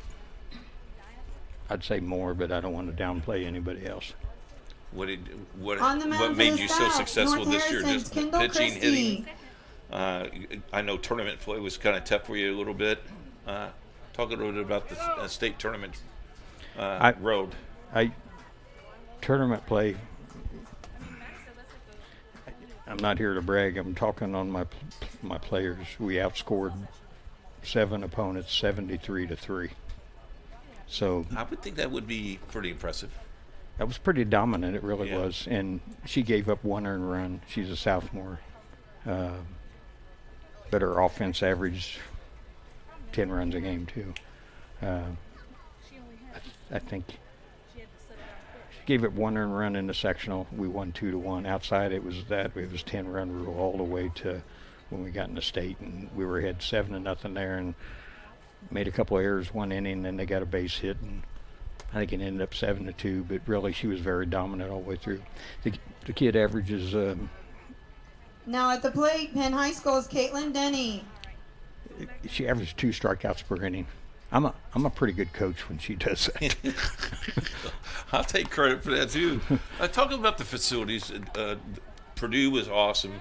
Playing down here in the All-Star game down here, I mean, the facilities these kids are getting to play the last 2 weeks have been pretty awesome. They're both amazing facilities. Purdue has a little more room for fans, I think is why they have it there. IU is more centrally located in the state, but I think Purdue is the best all-around facility, but I can't complain about this place. It's amazing. How many years you been in this game? I've been a head coach for 20 years, and I was assistant coach for 7 years before that. And before that, I coached kids anywhere from 6 under all the way up when my daughters played. Yep. Great year. Looking forward next year? We've been blessed to go to state the last 5 years. Nobody's ever done that. And my kids almost get complacent. They think they're going to go every year. That's okay to have that attitude. It is. Yeah. You know, and we've won it 4 out of 5 years. That's we won right. it in 22, 23, got beat 2-1 in 24, won in 25 and 26. And we got 280 kids Strikeout register is out number 1. in 4 grades. Bringing to the plate, Central Noble's Grace Swank. They bumped us up to 2A because we won too much. They call it the success factor. Yes. We call it the punishment factor because it is a punishment. And you don't want to get me talking on that. Okay. And now we're in 3A with 280 kids, which we will be fine for 2 more years while we have this pitcher. We will handle it. And it's hard telling what she will do. Yeah. Because we play a 3A, 4A schedule the way it is. We don't play any 1As anymore our size. And the only 2As we play are in our conference. We try to play the best teams we can. Yep. And it prepares you for postseason. We appreciate you stopping by. All right. Thank you very much. You know, you don't have enough fingers for those state championship rings. No, I don't. 7 of them. 7 of them. I don't. Coach, I was looking for one. I don't. You know, if you would like to, put it on a yard sale or something, I'd be. I should be wearing one all the time. You should. I forget. I got them in a little case at home, and I'm gonna have to buy another case because I got 6 runner-up ones too. 1 when I was assistant, and 5 as a head coach. I'm an average guy. I swear I am. The kids and parents have bought in. I never get a complaint from a parent. Base hit up the middle. Never. And some coaches get emails and texts every day about something. That's why my phone is right over here, Bringing Coach. to the plate, Mishawaka's Congratulations. Corey Hershey. Good job for you. Thank you. I appreciate Thanks for having me. You bet. Coach from Tecumseh.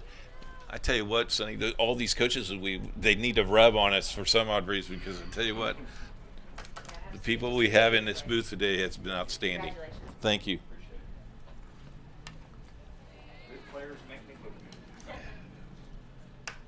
North threatening with a runner on first base, 1 out. Yeah, another really great hit.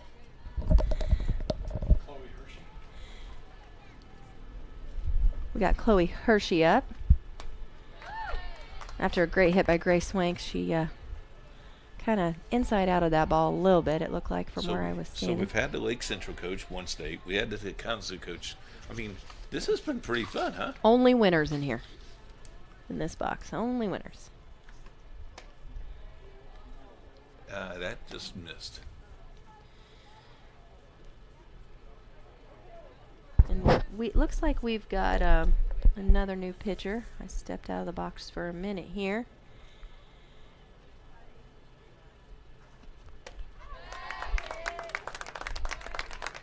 Strikeout registers out number 2. Now at the plate, Leo High School's Leah Chappelle. Yeah, so we got Kendall Christie from North Harrison in the circle now for South. Looking pretty good. 2 outs here. She's throwing the ball really well. Another kid that just kind of gets to work on the mound. So I think both teams has used 4. I was just counting. I've got 1, 2. Yeah, this is their fourth. And North has used maybe just 3. Caitlin pitched a couple innings. Paige pitched a couple.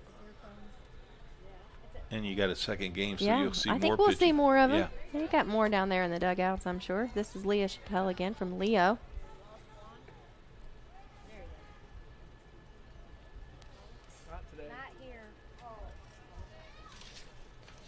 Got a no ball, 2 strike count again here. Another ball driven right back up the middle, just over second Nice base. shot up the middle. So we Bringing got to the plate, Penn High School's Logan Rumble. some 2 out hits here, bringing up number 13 Logan Rumble from Penn. So Kendall Christie having to work a little bit out of a hole here.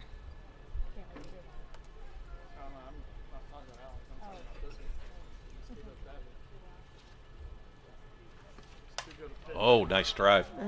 That may be an awkward. Oh, that's a heck of a try out there by the right fielder.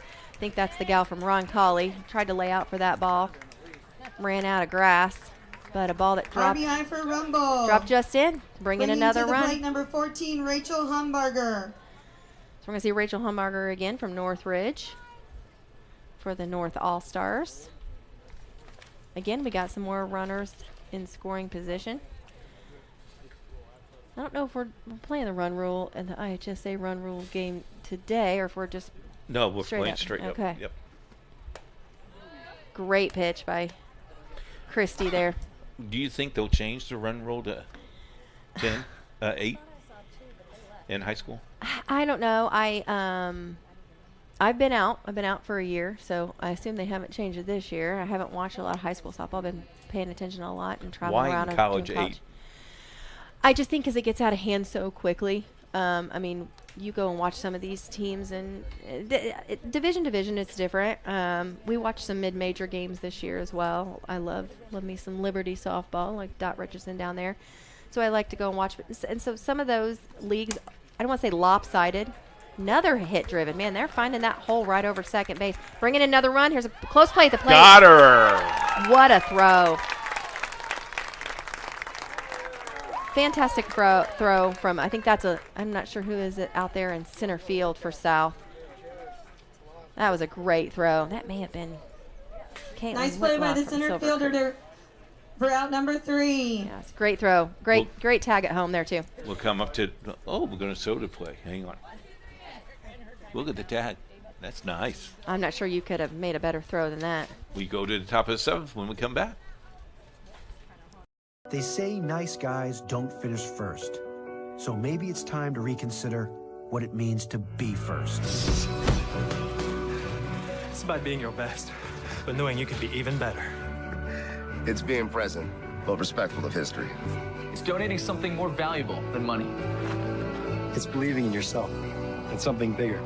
It's coming from different families, but treating each other like brothers. It's not just being a man, it's being a Mason. Hey sports fans, are you ready to get even closer to all the action with IndianaSRN? Subscribe now and never miss a moment. Subscribe to our YouTube channel and get instant access to exclusive live streams. Stay updated with real-time scores and breaking news by following us on Twitter, your ultimate source for everything Indiana sports related. Hit that subscribe button on YouTube and smash that follow on Twitter. Join the IndianaSRN family today and take your passion for high school and college sports to the next level.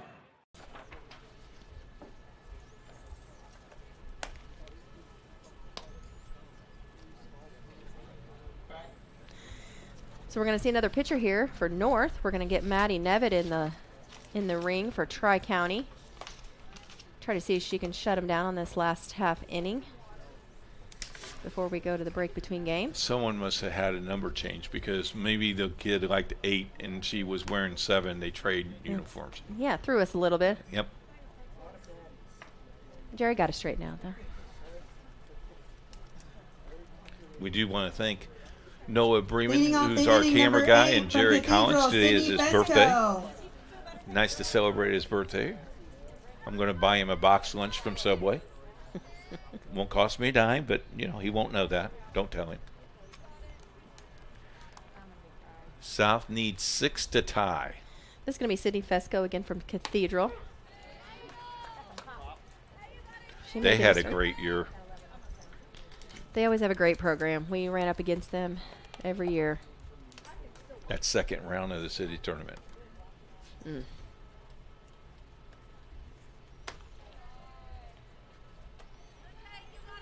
Just is an absolute beautiful day. You couldn't have ordered a better day for late June. Lots of fans here. Hopefully they stick around for the second one. Another well-driven ball. To the wall. Sidney, that's going to get all the way to the wall. He's going to send her into 2. She's going to be easily in there. Let's go with the double to lead off the inning. And get your lead off on. Now at the plate, number 9, Franklin Community's Annabelle It's Richter. going to bring up Annabelle Richter from Franklin Community.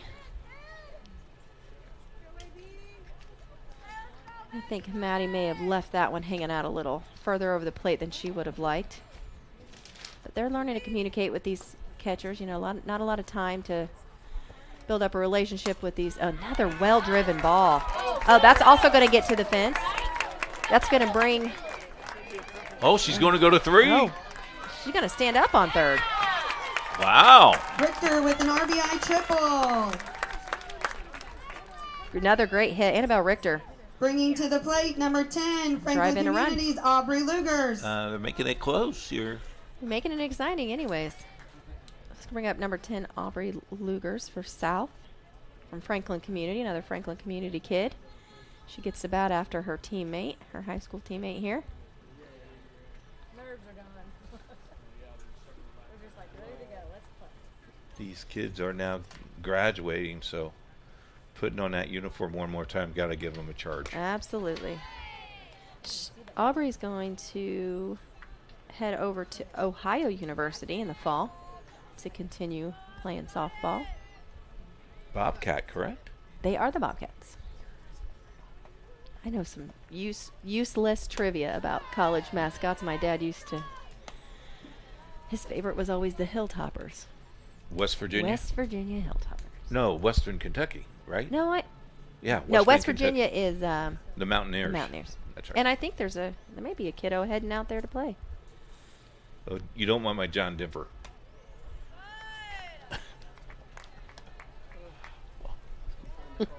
Take me home, Country Roads. Yeah, that's one of my husband's Come favorite.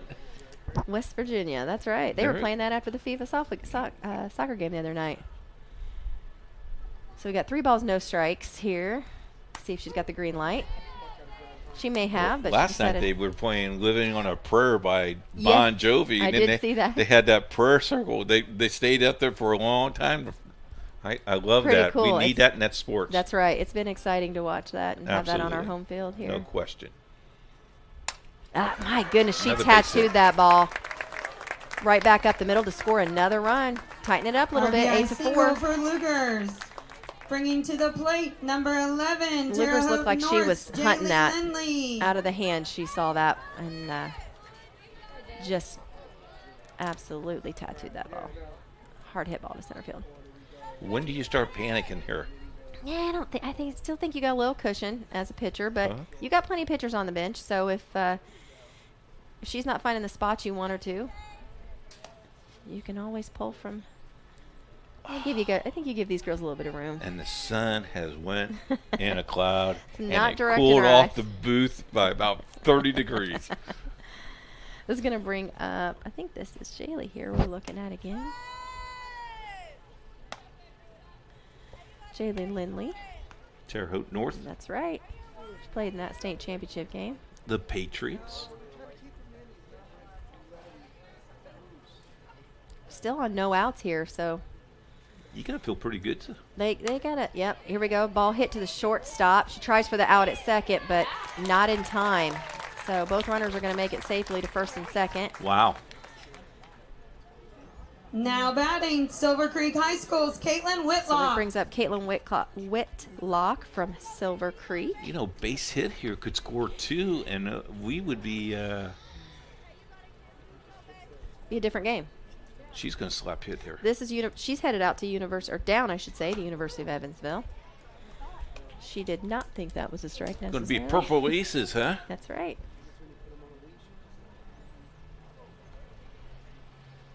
She bounces one into play here. We could see at least one run come in. Haven't seen coaches put the bunt on yet. No. Just letting some of these sluggers. How about the seat out in center field underneath the the scoreboard? Isn't that a nice seat? Well, man, you don't have to bring a chair. You just sit out there on the concrete. Sit on this concrete slab. That's right. Up above the fence.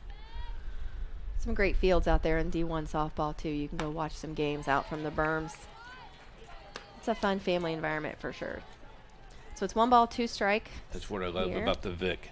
Not a bad seat in the house. We're going up there in a couple weeks, actually, for my parents' anniversary. Caitlin Whitlock looking for an opportunity to put a ball in play here. Foul ball. Oh, coach, get in front of the ball. Yeah.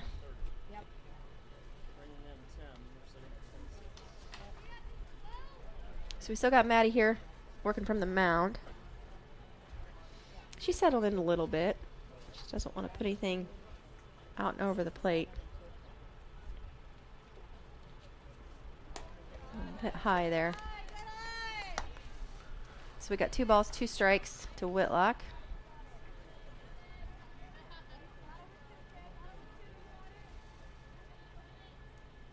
You got to go fastball here. Yeah, she's got to find a strike for sure. You don't want to. That was an off speed. She made contact with it. Sacrifice there over to first. Moves the runners around to second and third. That's a tougher play for the second baseman than what it looked like. Yeah, she had to come quite a ways over to pick that ball up. And then throw it in stride. And kind of behind her a little bit, too. You work on that in practice, those pickups where you can kind of shovel pass it over. Sure, she's done a few thousand of those in her life. That'll bring up Carly Smith from Clay City with runners in scoring position and 1 out. Whitlock still struggling a little bit to find the zone. She seems to be working around the zone. Big lead has helped her. Absolutely. Absolutely. So I don't think their coaches are getting too worked up yet. They need to pull in that second out. That'll help here. But Carly's got her timed up pretty good on that. I'd love to see her to come in on the hands a little bit. She's worked on that outside part of the plate, at least in the last few batters. And when she's tried to come in, she's left it over the plate. So I'd love to see her come in a little bit more on the hands. Of course, you've got these batters like we talked about. There's not a lot of room for error the way they stand up over the plate. Catcher trying to make a throw down to third. Now, I like that play. Keep them honest over there. All right, so we got 2 balls, 1 strike to Carly Smith. Carly's not going to give her that inside corner, I don't think, unless she's going to. Nope. Another high and outside ball there. I think she wanted that ball, too. Yeah, I think she's thinking about taking that ball opposite field. Well, look at the gap between. Yes, they've got a little bit of a shift on there.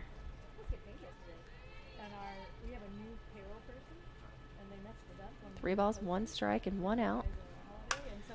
And she did take a cut at another outside pitch to take it to a full count here.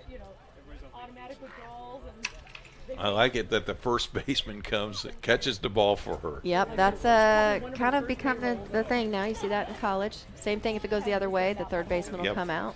I know. Don't want to string up pitcher. Yeah, make sure your pitcher's focusing on one thing. Black shirt was a bad idea.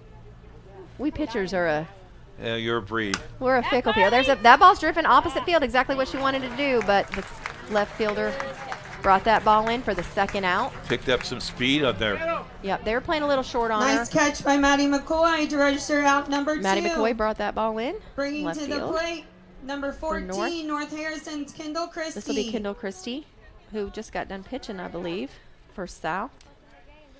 So she's going to see if she can They're 1 out away. drive those last 2 runs in on 2 outs. Here, they got to rally a little bit over here in this dugout. Catcher framed that ball up. Kind of held it there, but a little bit high.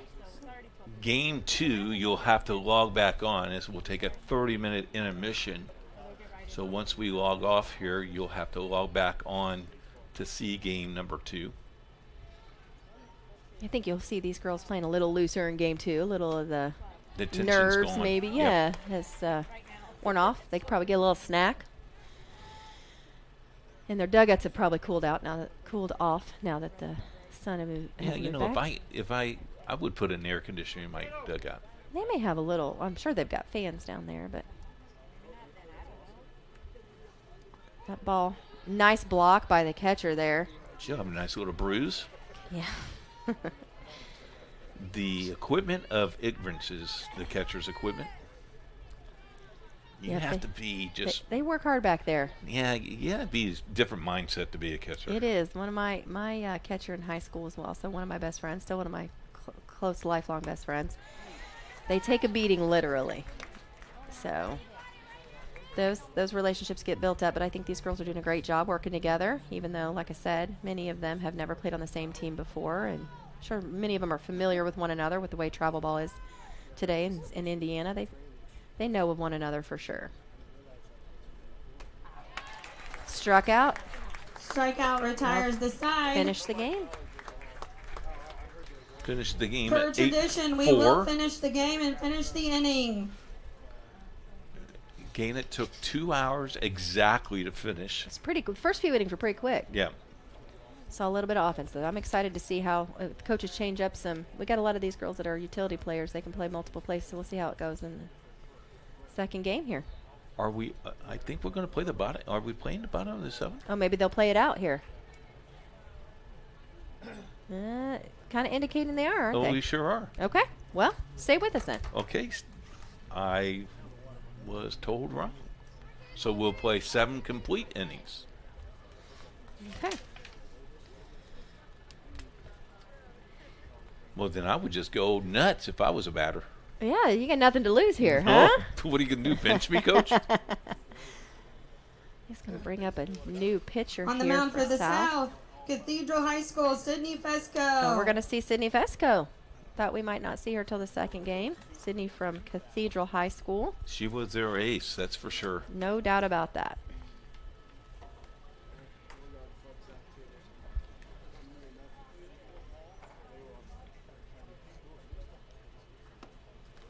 I think that's going to bring up one of the pitchers, maybe from North. Is that Daly over here, Caitlin? I'm helping you just a second. Now these numbers. Nope. Yeah, that's Taylor Danley from Carroll.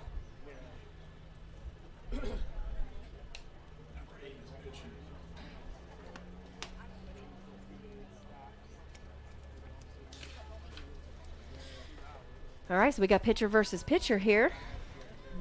Top of the last inning. At the plate for the North, number 15, Taylor Danley.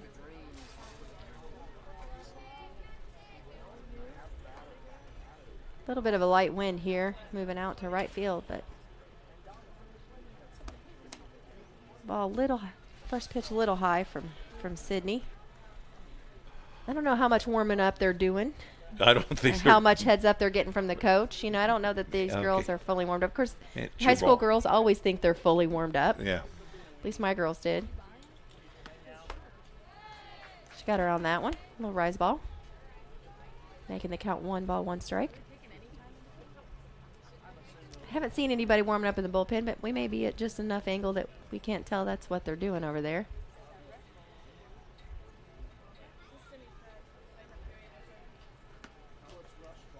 Sydney looks like she may have lost the grip a little bit on that drop ball. Two balls, 1 strike. That's when you need that extra rosin. Yeah. Like I said, all these girls are so different, and they're different habits, and some of them like the rosin bag, some of them like to have the towel. I had a couple girls that like to just reach down and get some dirt. They get into habits and routines and find out what works for them. Especially if they think it makes them successful. That's right. If it starts working, you don't stop. 2 balls, 2 strikes here for Sydney. On the batter, Danley. Drop ball is just... Yeah, not working right now, or maybe she's trying to throw a curveball and she's not stepping across and releasing it. I don't know. Either way, Danley's still searching for something here. These high school kids got to get used to that pitch clock. Yeah. Like I said, today I feel like the vast majority of these kids, especially in the first 3 to 4 innings, we're working pretty fast off the mound. It shouldn't affect them.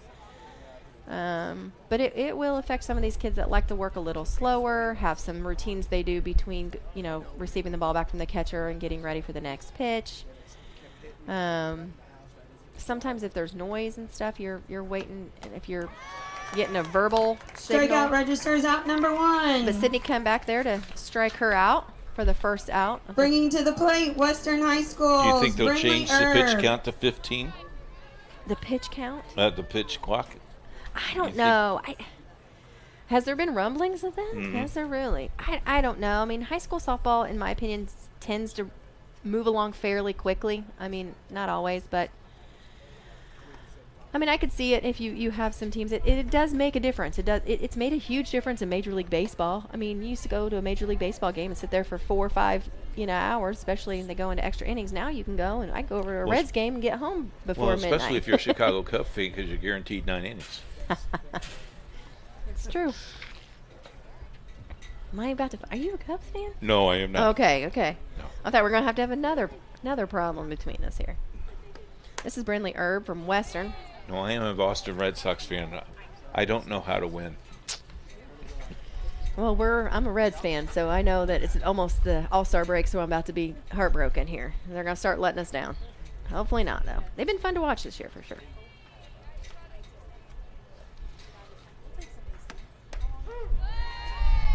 Erb takes a first strike there. 2 balls, 1 strike. We got 1 out still. Sydney Fezco doing a much better job finding the zone here.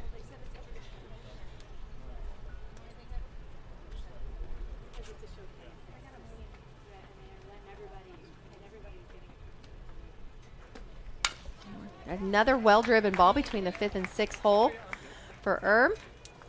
Base hit for Erb. Brought in by the left fielder. This should be Haley Shatko from Noblesville. At the plate, we have Noblesville's Haley Shatko.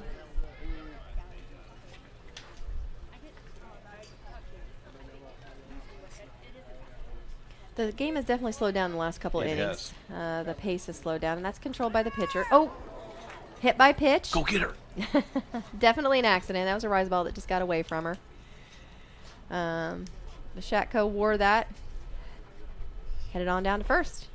These kids, one of my favorite things is, they get as excited about a hit by pitch and base on balls as they do a home run. You see these girls get excited any way they can. Next at the plate, you want a Greenfield star on your Central's helmet. Kristen That's right. Weininger. Wear it. That's what we tell our kids. And, any way you can become a base runner, it's an opportunity to score. So they'll take it.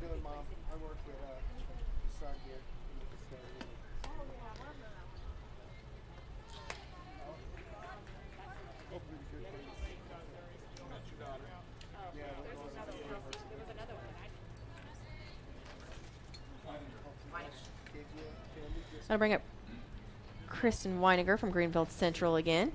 Getting another opportunity here to drive some runs in. Oh, great steal. Yep, delay steal there. Wow, great slide. That's Brinley Erb out there. She is fast. I like the aggressiveness That's there fantastic. by the coach. Yep. Yeah.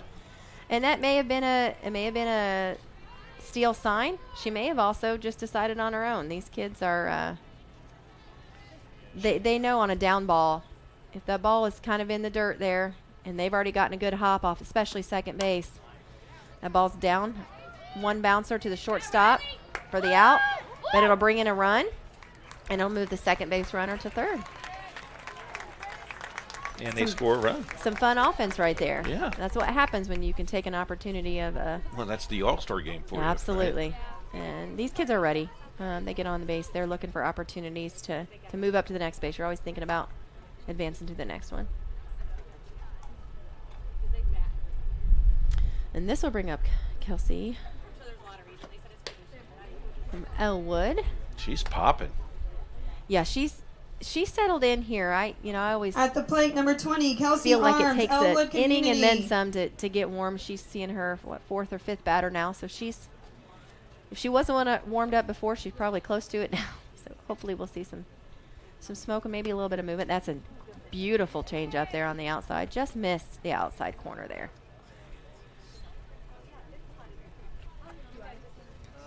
So we got a 9-4 ball game. North out ahead right now with another runner in scoring position on third here. Sydney just missed high there. She's got a 3-ball, no strike count here, so she'll need to find the zone here before she puts another runner on. She's got room for her, though. You just give this up? Obviously not. Do what? I was just wondering if you throw this one away, but you don't. No, she came at her. I think you do here. You're playing for a state championship game. That may be a horse of a different color. But I think you come at these. I think you got the best pitchers. She did come at her. And that's another base hit to left field. That'll score another run. Line shot, single RBI. Bringing So to the nice plate, at bat number for 21, Kelsey. Michaela To bring up Watson from Michaela Westfield Watson High from School. Westfield.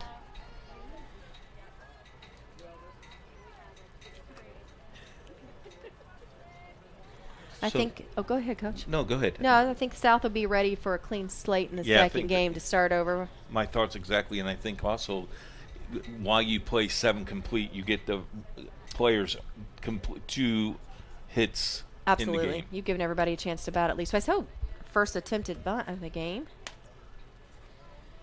Michaela Watson trying to advance that runner. And of course, you're really proud that you win this game because you want to win. Yep, you got one under your belt already. You go into the second game with a little more confidence, and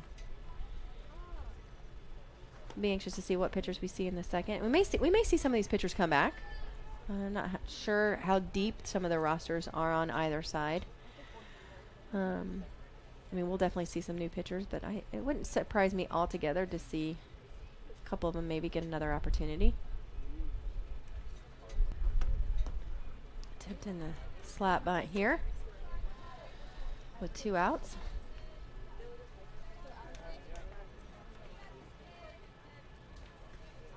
Yeah, these kids are finishing up their high school season. They're headed out to play college ball. They're going to start their workouts. So this is a great kind of segue. Bouncer to third, not in time. Throw not in time. That's what a well-placed slap ball can do with a little bit of. She really took her time to field that ball. Brings to the plate, number 22, Greenfield Central, Savannah Ryle. And when you got somebody with speed like that, you got to pick that up on the bounce. That's got to be a really quick transition. But yeah, I think this is a great time for these kids. It's a kind of a low-key transition between high school and a lot of them, like I said, going off to play some college ball. So they may get a week or 2 off here, celebrate the 4th with their families, and then many of them will be. As a senior, though, you don't play All-Star games or you don't play AAU or anything like that, correct? Typically not. If these girls are committed to a D1 University school, you don't want them getting hurt playing travel ball. I'm sure if they're going to play NAIA or Division III, there's an opportunity for some of them to still play some 18U travel this season with some of the teams that they've always played with. But I think once you're once you're committed to play D1 ball after the 4th year, probably headed off to get settled in your dorm and start your preseason workouts. And they play some fall ball, a lot of these schools, so they kind of hit the ground running. It's year-round ball for these kids for sure. So Savannah Rao from Greenfield Central back up again. She did some damage the first time through. We still have runners in scoring position at 2nd and 3rd. We got 1 ball, 2 strikes, and 2 outs. That pitch a little bit high for Sydney. I would say Sydney didn't get her full warm-up because she is usually very controlled in the mound. But it's a little different than playing a full 7-inning game where you're maybe pitching a full game.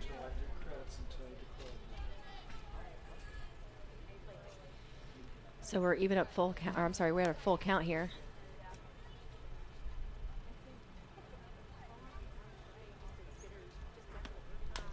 Oh. It's off speed. She fought that That's off. probably the best pitch she had in this series. Yeah, that was a great off-speed pitch. Good location. And Savannah was able to fight that off and keep herself alive here for another opportunity.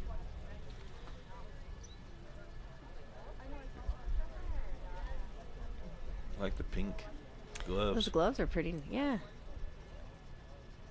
The equipment these kids have. The bats. There's a well-driven ball to left field, but picked up by the left fielder for the 3rd out. That's a well-hit ball, though. That ends the score 10-4 as the game is now officially over. 2 hours nice catch by Aubrey Lugers. 19 and that minutes. concludes game that 1. Takes.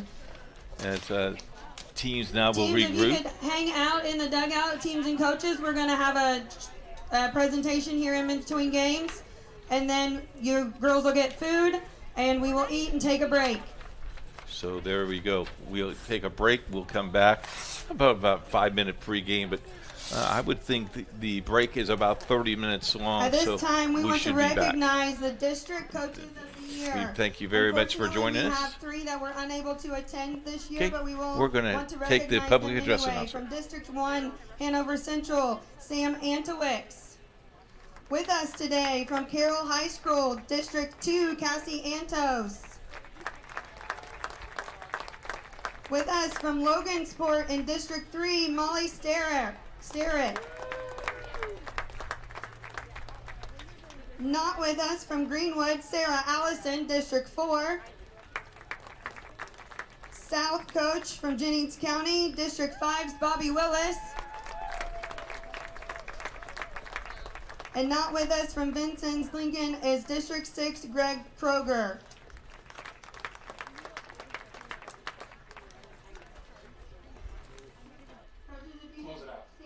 That wraps it up for us. Game 1. Join us in about 30 minutes. We'll be ready for game number 2. It's Indiana SRN, where you're always in the game.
County High School, Riley Byford. And Castle High School, Emma Bruggenschmidt. These are your 2026 Miss Softball candidates.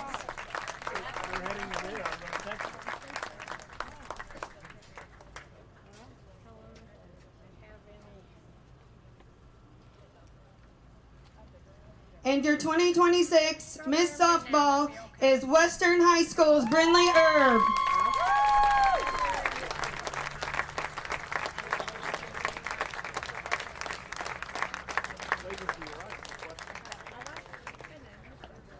Girls' food should be in your